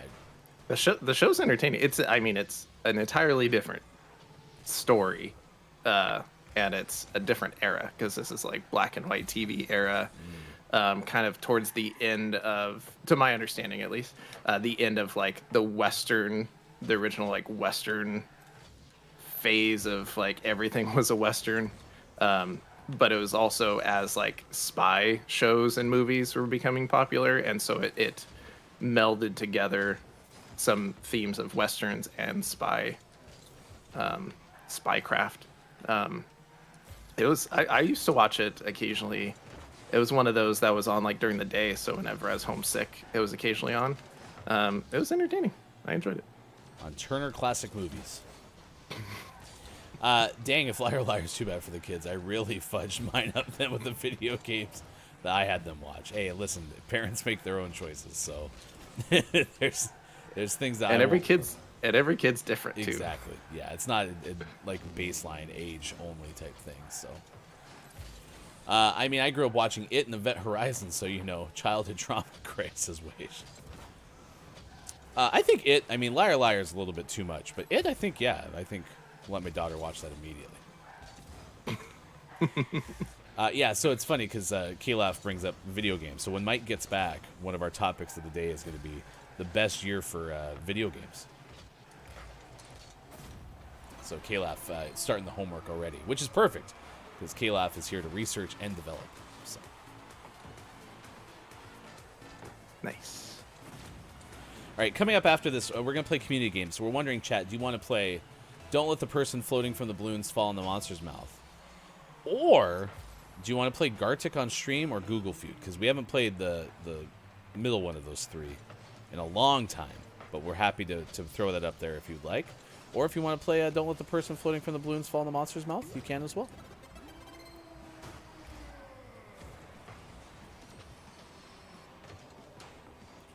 We have one vote so far for Gartic.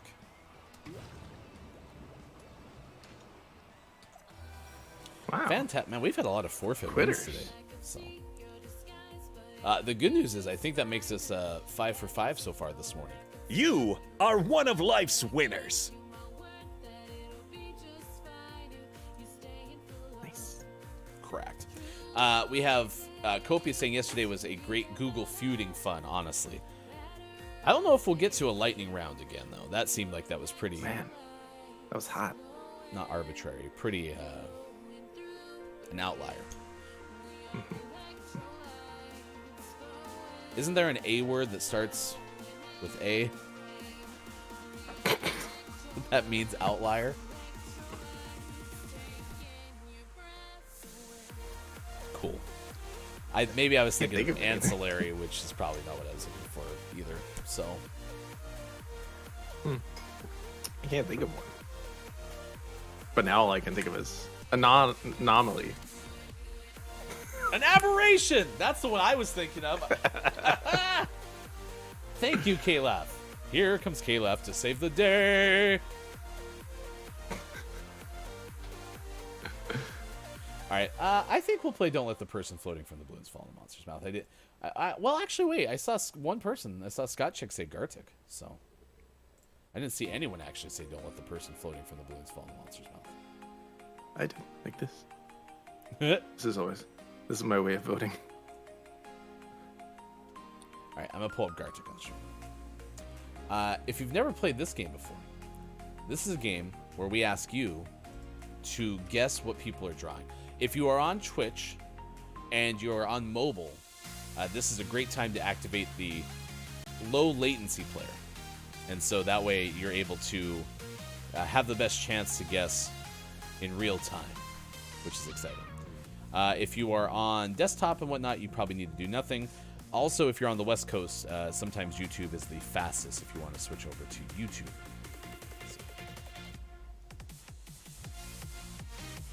That looks good there, and I just changed this here. And before you know it, we are ready to play Gartic on stream. This edition of Gaming Morning Show. If you've never played this game, it's pretty easy to play. All you have to do is just guess.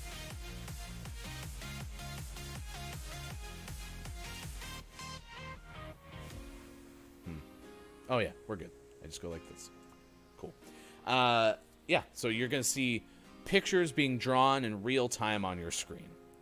And if you can figure out what is being drawn, you're one of life's winners. Here we go. If you're on Twitch, you can just type it straight into the chat. That's all you have to do. I try not to give clues because I have a little bit of an advantage because I can see these things happening right away. So I just sit here and comment on how well you're doing, chat, and judge you.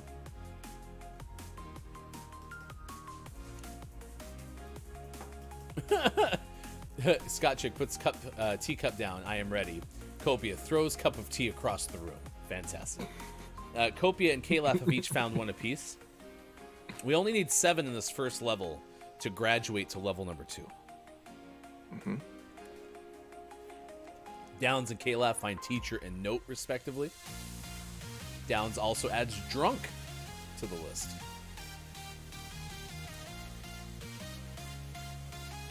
Ding! Nice. Bob's very excited. Yes. Bathroom from Quiet I Am Gaming. And Downs found floppy disk. Correct. Someone guessed vampire. Watch hits from IMJF Downs. Zipper from Quiet I Am Gaming. Nice. What? Wait, what happened? Downs got automated for gnome. Thanks, Copia. Oh, gnome. Downs got automated. You're welcome. Is Bob Automod now? Zesty.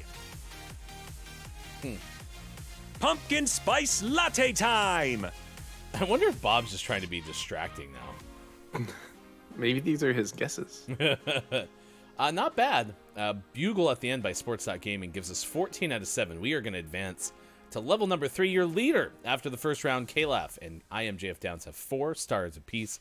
Quiet M Gaming hits 3 stars, and then It's Copia, Chris ME, and aforementioned Sports.Gaming have 1 star apiece. Level number 4 is going to be about 3 times. Okay, maybe 4 times as hard as level 1. 3 increments tougher? No? Plus 3s. Okay, whatever. Good luck. Here's level number 4. Don't dare ask about the chicken buffet incident. That's a very long guess. Please pay your hosts with plenty of voice flattery.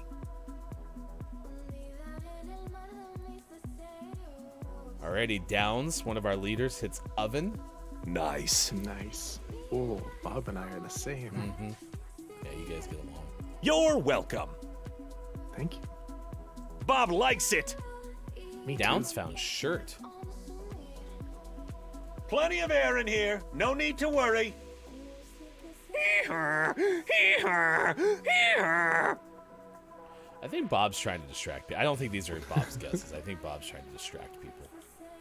What's for breakfast? There is a food-related item in the bottom right corner, it appears. Calaf finds waterfall. Calaf's chasing waterfalls. Good guess on cheeseburger. Stick with us. We'll get worse. Kate Zaid found ball. Nice work, Kate Zaid. To quote Cade Zaid, Stardew Valley sucks all the time. Beep-boop-a-deep-boop. Not a chance I'm eating Scrapple. Wow, we're already 9 for 9. Whoa, whoa, whoa. Whoa, whoa, whoa, whoa. Whoa, whoa, whoa, whoa. I love how you do when you didgeridoo, Maiko. Ding, ding, ding. This is going really well. I'm impressed. We're pretty solid. Shack Planet. Cotton candy from IMJF Downs. Well, look at that. Another nice graduation up to level number 6. We skipped 2 levels. IMJF Downs and Calaf, back-to-back rounds of 4 stars apiece. And your leaders remain Calaf and IMJF Downs at 8 stars apiece. Quiet M Gaming with a 1-star round still remains in 3rd place with 4 stars. And then we have dispersed everyone on the bottom of the table. It's Copia, Chris ME, Sports.Gaming, Kate Zaid, and King Gray, all with 1 star apiece, so our caboose has never been bigger. I'm part of the caboose. Cracked. Here we go. Level number 6. Gartic on stream.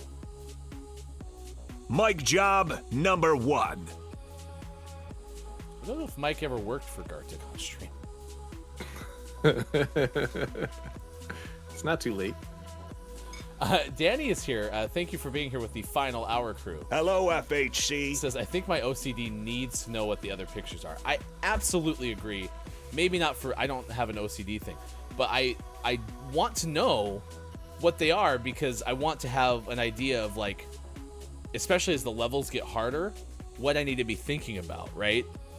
And it doesn't do that, and it very much frustrates me. So I'm very much with you there. If you want to not play the game, although we love that you are, you can answer our question of the day. Alien-like sea creature was found off the shore of Australia. And so do you believe in aliens?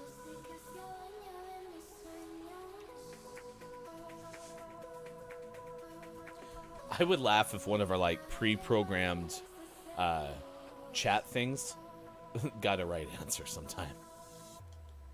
That would be pretty okay. That'd be great. Remember, if you're getting food, you must show and tell when you come back. Running through a wall straight to your stream. Oh yeah! GMS. Bob's very talkative today. It was pretty okay. We have 9 out of 10 already, so we are well on our way to level number 7 or beyond. We just need one more, and we found it. Calaf gets parking lot. Ooh, nice. You know why? Because they had paved paradise. Carly Rae Jepsen and Garfunkel. Don't think they sang that, Bob. Is the bottom middle Luigi as a soldier? Was that General Luigi?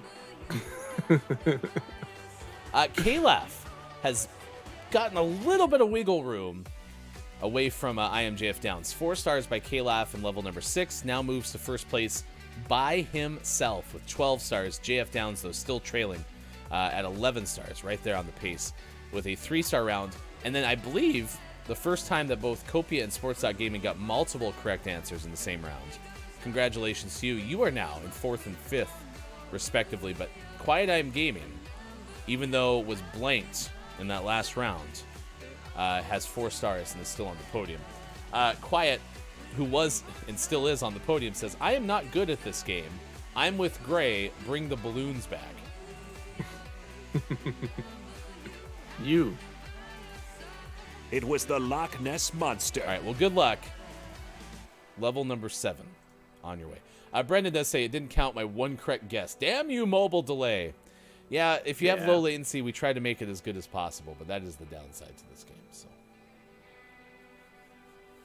Scott Chick, this requires rapid typing fingers. True.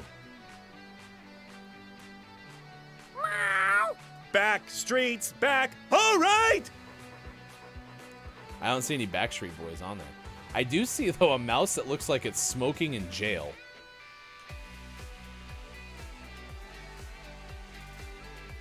Downs finds turtle. Calaf finds cashew. Ooh, cashew's good.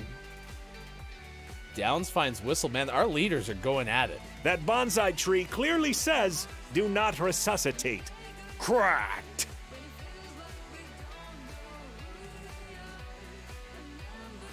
Maybe it was Skynet. Copia finds chair. Nice work. Who's up for some peanut butter and cheese sandwiches? Dunkin' Coast versus Starbucks Coast. Please do not Google that, especially at work. Armpit from Sports.Gaming. We need 5 more, and we're about the bottom third of the clock, so. Sorry, Off Brew. Downs finds light bulb. A fan of Hildart Duff and Harry Clarence Styles. Well, I liked whoever guessed Lion Tamer for the right side. I don't know how to spell lion, man. It also looks like the person's peeing on the lion. He's taming the lion. Why are you peeing on the lion, and why is your stream so variable. Gravity got really weird there. Oh, we lost. Downs got old right at the buzzer, but I don't think we're going to advance. 9 out of 10. We are done. Who is your Gartic on-stream champion? I never knew Nutella was so erotic.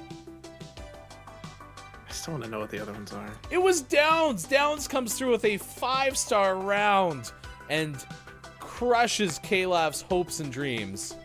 A champion is born and crowned. That is the I Am JF Downs. Congratulations to you, Downs. You are our winner. Quiet M Gaming, Kopi, and Sports.Gaming all tie for third place with 4 stars. Your Caboose crew, led by Kate Zaid. It's Kate Zaid, Chris M.E., and King Gray. Fantastic game. We are so proud of all of you. How can we get an H in there? Caboose. Our crew. The CHC? Yeah. Well, we are going to have an acronym made for every single letter ahead of HC, so that could be CHC. Hello, FHC. Man, CHC gives me flashbacks. No, I can't think of the right word. There's where I went to school, the health center that you started your internship at was the campus health center, the CHC. And so I heard the term CHC a bajillion times the few years I was in school. Well, the thing to remember is CHC won't let me be or let me be me, so let me see. They tried to shut me down at USC, but there's still no Cairo, like the likes of me. Will Smith? B-Box. Kayla says, could be worse. I have work getting neglected for this loss. Ooh, that's true. Well, here's the thing. You have to remember, everything that you do with this show can be put on your resume. So if you do get fired for participating in community games, just make sure to mention how many times you've won the Billy Thundergun Teammate of the Match Award, how many times you've won a community game, what other what things do we HCs you're a part of. Yeah. Those are all, like, if you look at Sean, behind his name, he puts all the acronyms for all the doctor stuff, but also FHC and GMS. Yeah, that's true. Yes. DC, MS, CCSP, CSCS, FHC, PHC. If Chris doesn't have Mayor of the Internet on his resume, I would be very disappointed. I could just picture it right now.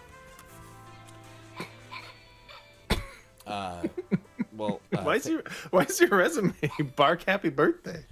No, this is the interview guide. Oh, yeah, the interview guide barks Happy Birthday. Your question is that's still where the probably questions very are. valid. I see. Yeah. The first question I'd like to ask you is rough.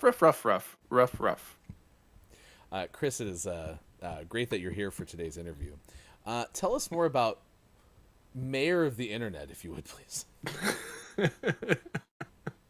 Why do you like the shower so much? All right, there you go. Bark. When your father gave me this card, do you think... actually, I think this was for my son, now that I think about it. When your father gave me this card, do you think had any idea how much I would use it? No, in fact, he probably does not even remember giving that card. Okay.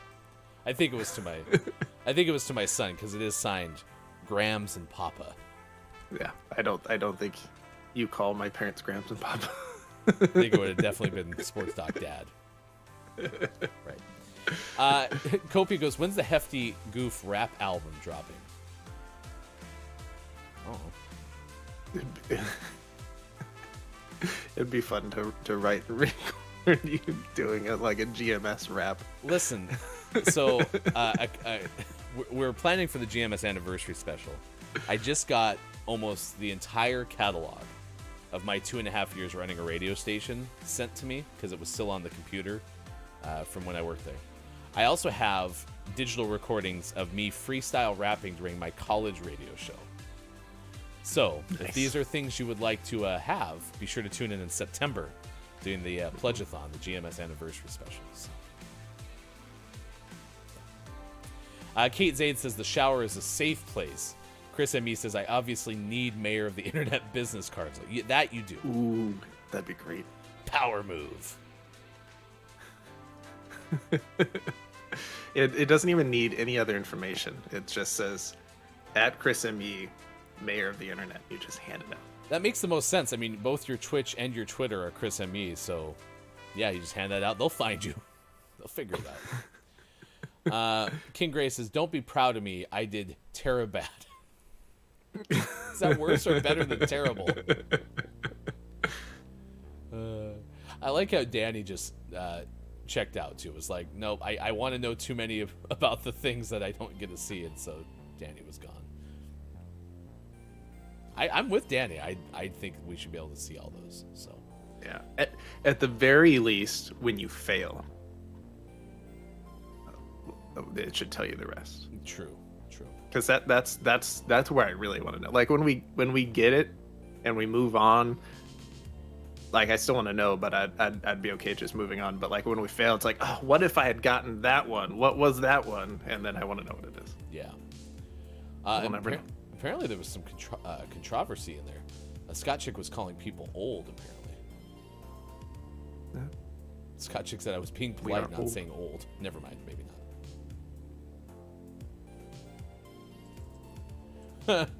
Chris M.E. had said, come from behind victory. The other day I referred to the Pelicans win over the Lakers as a come from behind loss by the Lakers, so I know how this works. So, all right. It's 8:39 West Coast. It is now 10:39 in Texas, and it's 11:39 on the East Coast. 4:39 for those watching GMS in the afternoon. Might be the first Texas time check in history. You're welcome. No mountain time check. Listen, as someone who grew up. What about our friends in Idaho? Yeah, listen, someone who grew up in the Mountain Time Zone, most neglected time zone in all of the land. So sometimes I even mentally I go, it's 3 hours to the East Coast. There are 3 time zones, and just forget mountain even exists. Even though mathematically I know that doesn't make sense, but 3 gets in my mind that I'm like, oh yeah, West, Central, East. I'm also getting information that there's 2 time zones in Texas, so that doesn't even work. But yeah, back in the day, it used to be always and then on a special episode of Family Matters, and then runs through what's going to happen. It's it all starts at 8/7 Central, 8 a.m. or 8 p.m. Pacific. And I was like, what? What about us, the Mountain Time Zone? You don't get TV. We had to figure Enjoy it your out. radio. We had to figure it out on our own.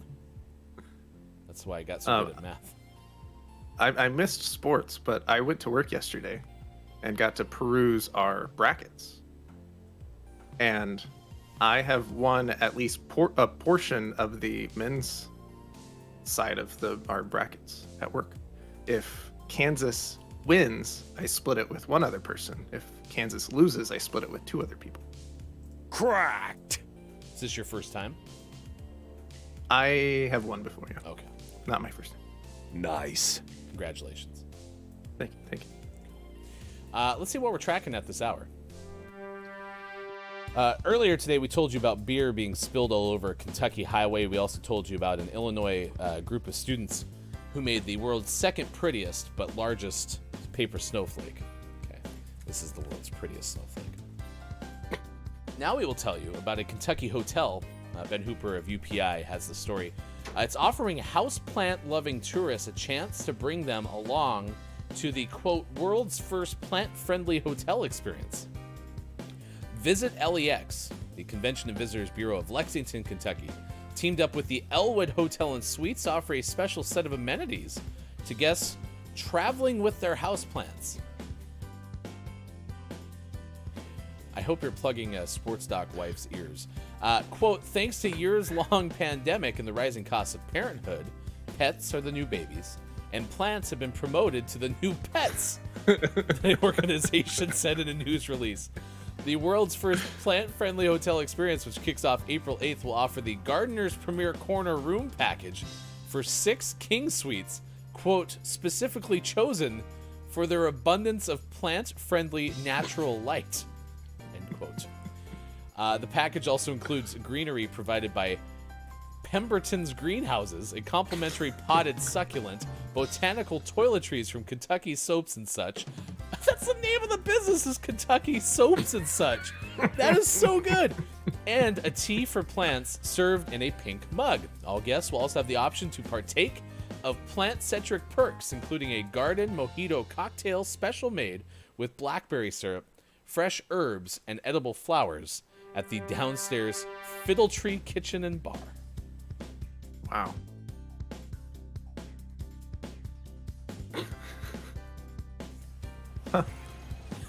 The new pets. Did we just get rid of reproduction? Kinda. Wow.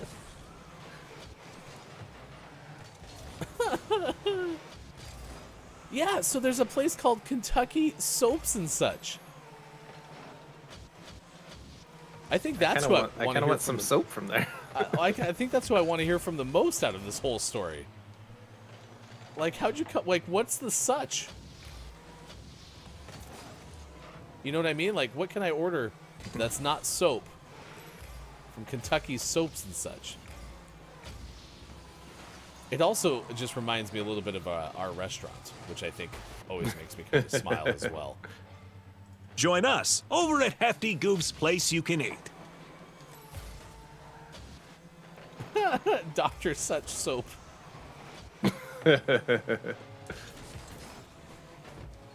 There should be more and suches and et ceteras in the names of things. Yes. Coming soon. Gaming morning show and such. Which I guess that would kind of fit the fact that oftentimes we don't talk much about video games on the show, so.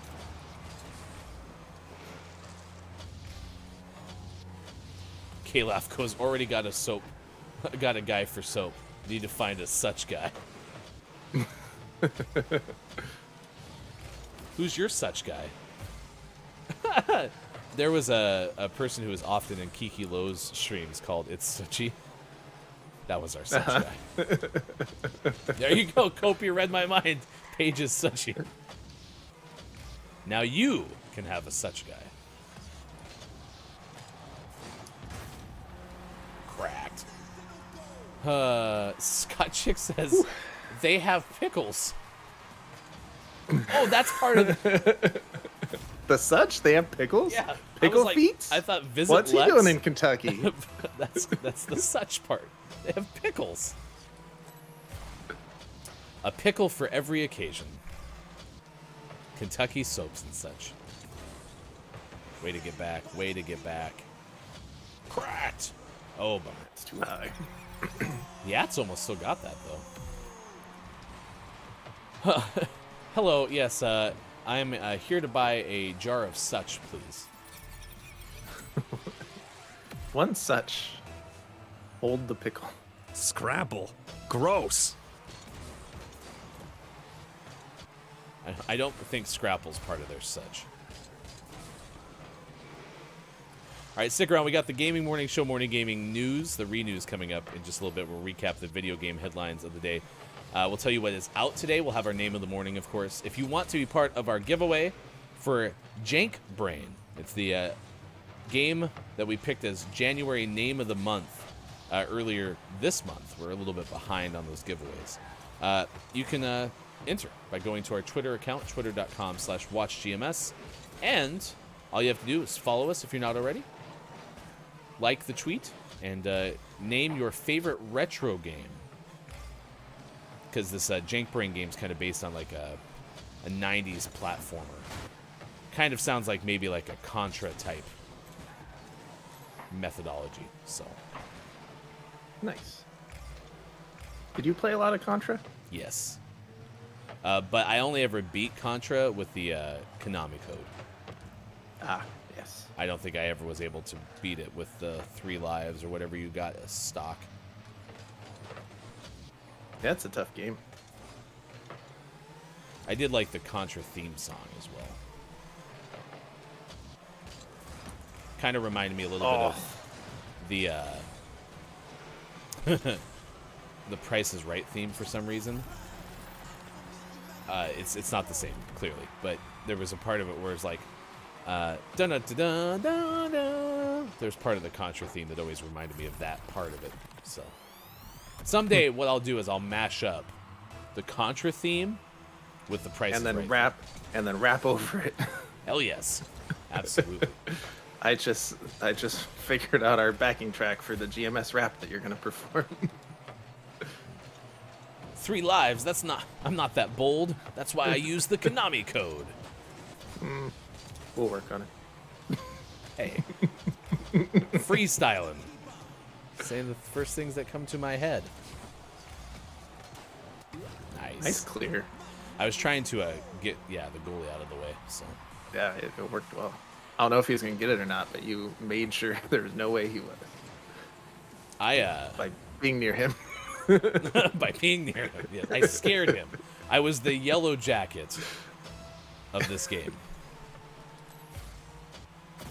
Okay, well, after this game, going what do we play? Is it 5 minutes or 6 minutes? I don't even know. Is it 6 minutes? Maybe it's 5. After 4 minutes of back and forth, pretty stellar Rocket League play, we score that goal.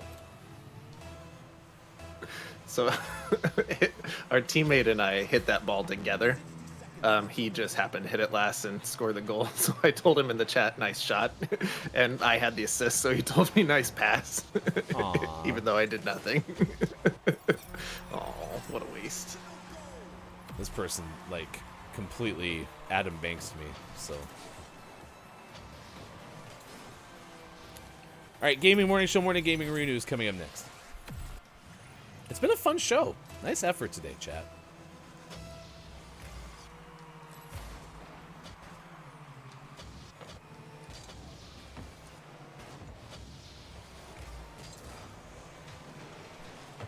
I'm happy I get style points in this game.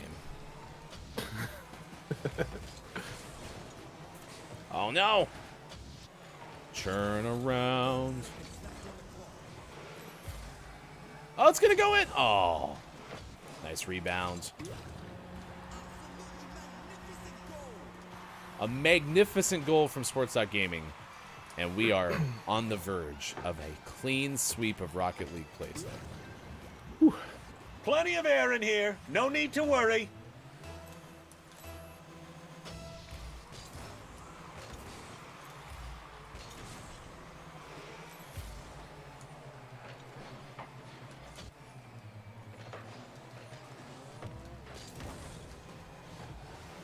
Yes. Nice. Get in there. Ah.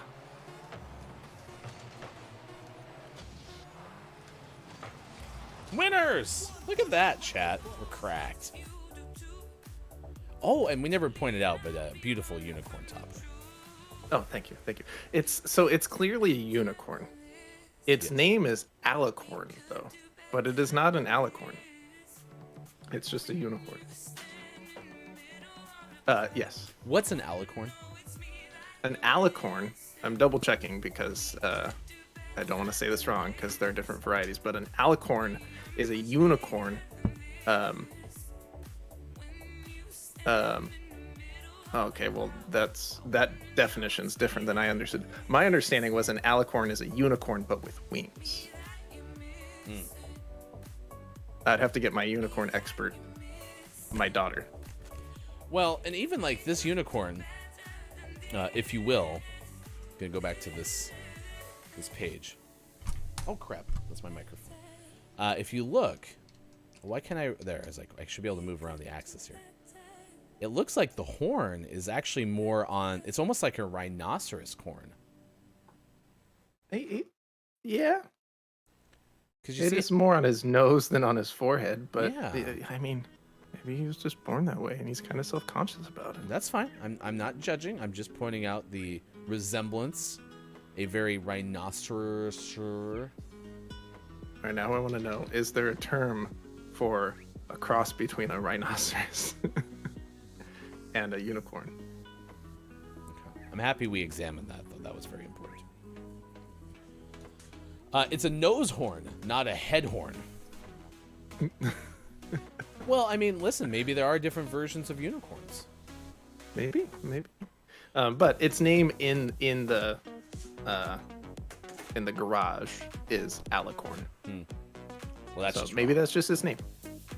All right, whatever. It is now 8:53 West Coast time. It is 11:53 on the East Coast, 4:53 for those watching GMS in the UK. Thank you for being here. Thank you again, the Beekeeper, for the tip of $20. It's been a lot of fun. We've talked about a whole bunch of things, including me trying to get over my fear of bees by filming myself in a bee suit, which now made everyone picture myself in a Honey Nut Cheerios-esque type mascot suit.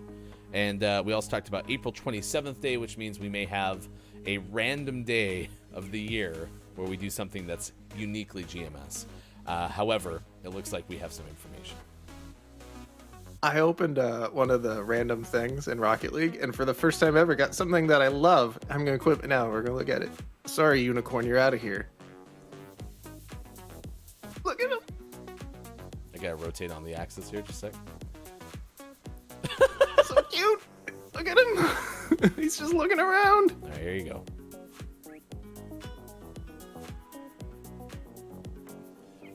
Who are you? He's so cute. Let's see, what's his name? I didn't even... Little Owl is his name.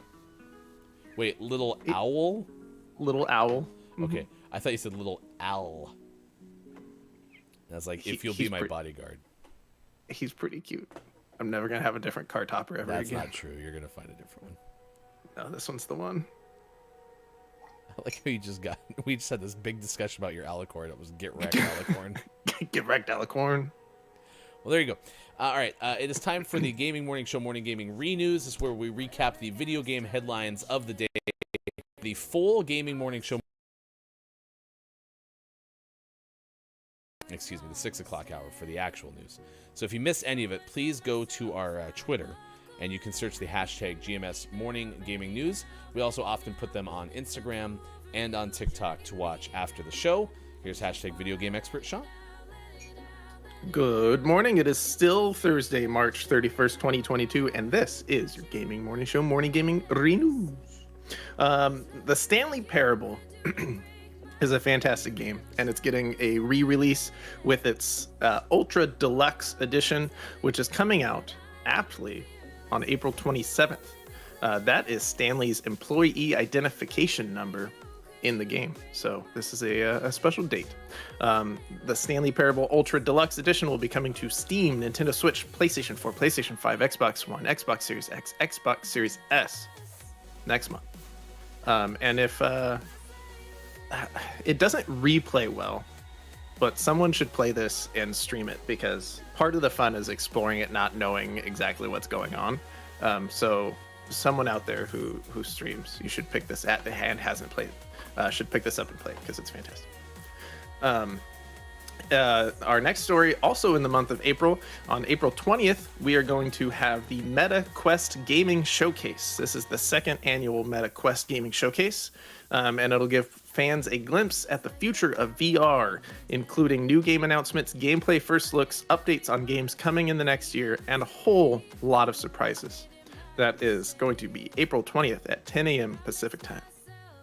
In our last news story of the day, we have the games coming to PlayStation Plus for the month of April, as well as one game that is going to be leaving the PlayStation Plus collection. Those coming to PlayStation Plus for free for PlayStation Plus subscribers is the SpongeBob SquarePants Battle for Bikini Bottom Rehydrated. That was a remake that came out in 2020 of a classic 2003 game. A lot of fans of that game. Slay the Spire, which appears to be a card-based game, a deck-building rogue-like. So check that out. And then Hood, Outlaws and Legends, which was released just under a year ago, last May, and it's a gritty take on the classic tales of Robin Hood and others. So this is a team-based multiplayer game, apparently. And then Persona 5. Persona 5 has been part of the PlayStation Plus collection, available to people on the PlayStation 5. You get a bunch of games from the previous generation for free. This is leaving on May 11th, So you'll have until that point to add the game to your library to ensure the game can be played after it leaves the service for good. I'm not a huge JRPG fan, but I've actually played the first like couple hours of Persona 5, and if I had more time in the world, would go back and play it because it was a lot of fun. So go download that before it goes away forever. At least for free. You can still buy it if you want, but you do what you want. Always Last but Never Least, out today. We had a bunch because it's Thursday, like Cosplay Love, Enchanted Princess out on Switch and the PC. There was also Fix Fox out on the PC. Other highlights, Weird West, it's out on PlayStation 4, Xbox One, and PC. But the name of the morning went to Glitch Hikers, The Spaces Between, out on Switch and PC. The spaces between our glitch hikers.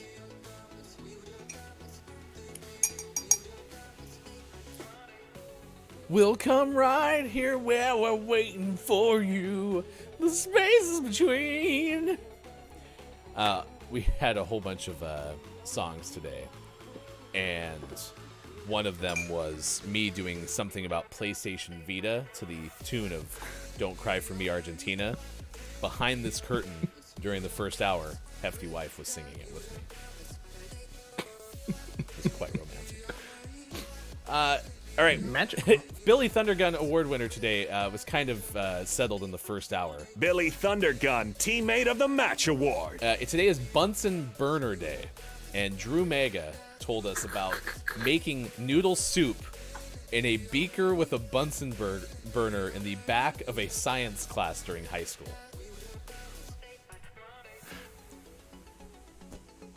It's pretty good.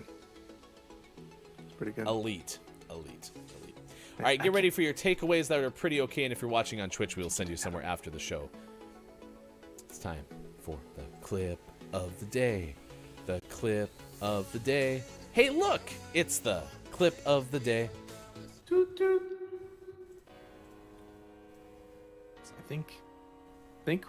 I think it's that we know more about space than our own ocean, or something like that. I'll accept that. So, yeah, Claire, I'm with you, though. The ocean, I don't know if I find the ocean scary, but I definitely find the ocean, like, maybe a little intimidating. So, like, I'd be willing to, like, throw on the scuba gear. I'd even be willing to go in, like, one of those, like, bubble things with the little propellers. Because then you're like...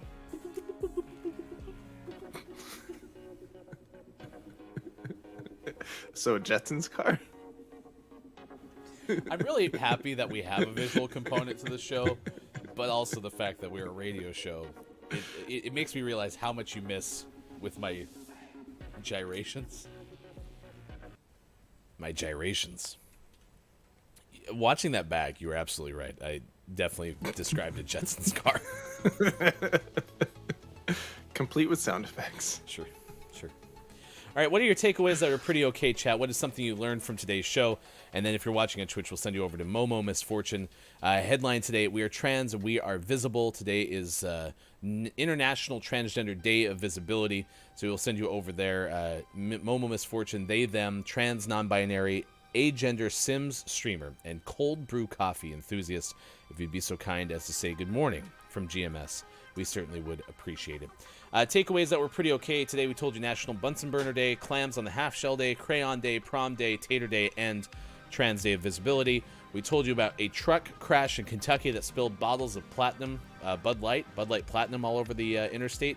Illinois students who made the world's largest snowflake, and a Kentucky hotel that has invited guests to bring their houseplants as part of the stay. We also discussed the U.S. men's national soccer team making the World Cup, as did Canada and Mexico, and an alien-like sea creature that washed on shore in Australia. Sean, what is your takeaway that was pretty okay?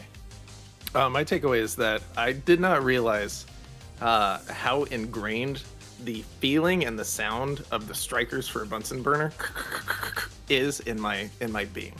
I've used lots of Bunsen burners in my life. I've taken lots and lots of science classes, and that's like, man, so good. Copious takeaway is that Hefty's Dave Matthews impression is pretty okay. Nice.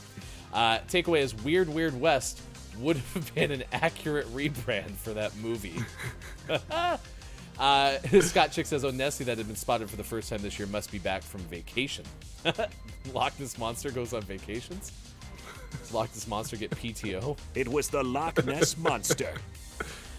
My takeaway is that when I tell you that I'm going to get over my fear of bees by getting into a bee suit and going to a bee farm to hold on to the bees and let them, like, swarm all over me, is that you picture me in, like, a Honey Nut Cheerios mascot-esque suit. Yep. Yeah. You make a good bee. You better believe it. Gray's takeaway is that I suck at Gartic. It's okay, Gray. Stick with us. We'll get worse. It'll be fine. Okay. Please say good morning from GMS to Momo Misfortune, and we'll see you again tomorrow. Down says my takeaway is that I'm cracked at Gartic. So there's that. She must get awfully cold fins in the winter months. It wouldn't surprise me if she traveled to warmer climates. Thanks again, the Beekeeper, for the tip of $20. That was very kind of you. We'll see you tomorrow. For Mike, for Austin, for Sean, I am Hefty Goof. This has been Gaming Morning Show. Have a great Thursday.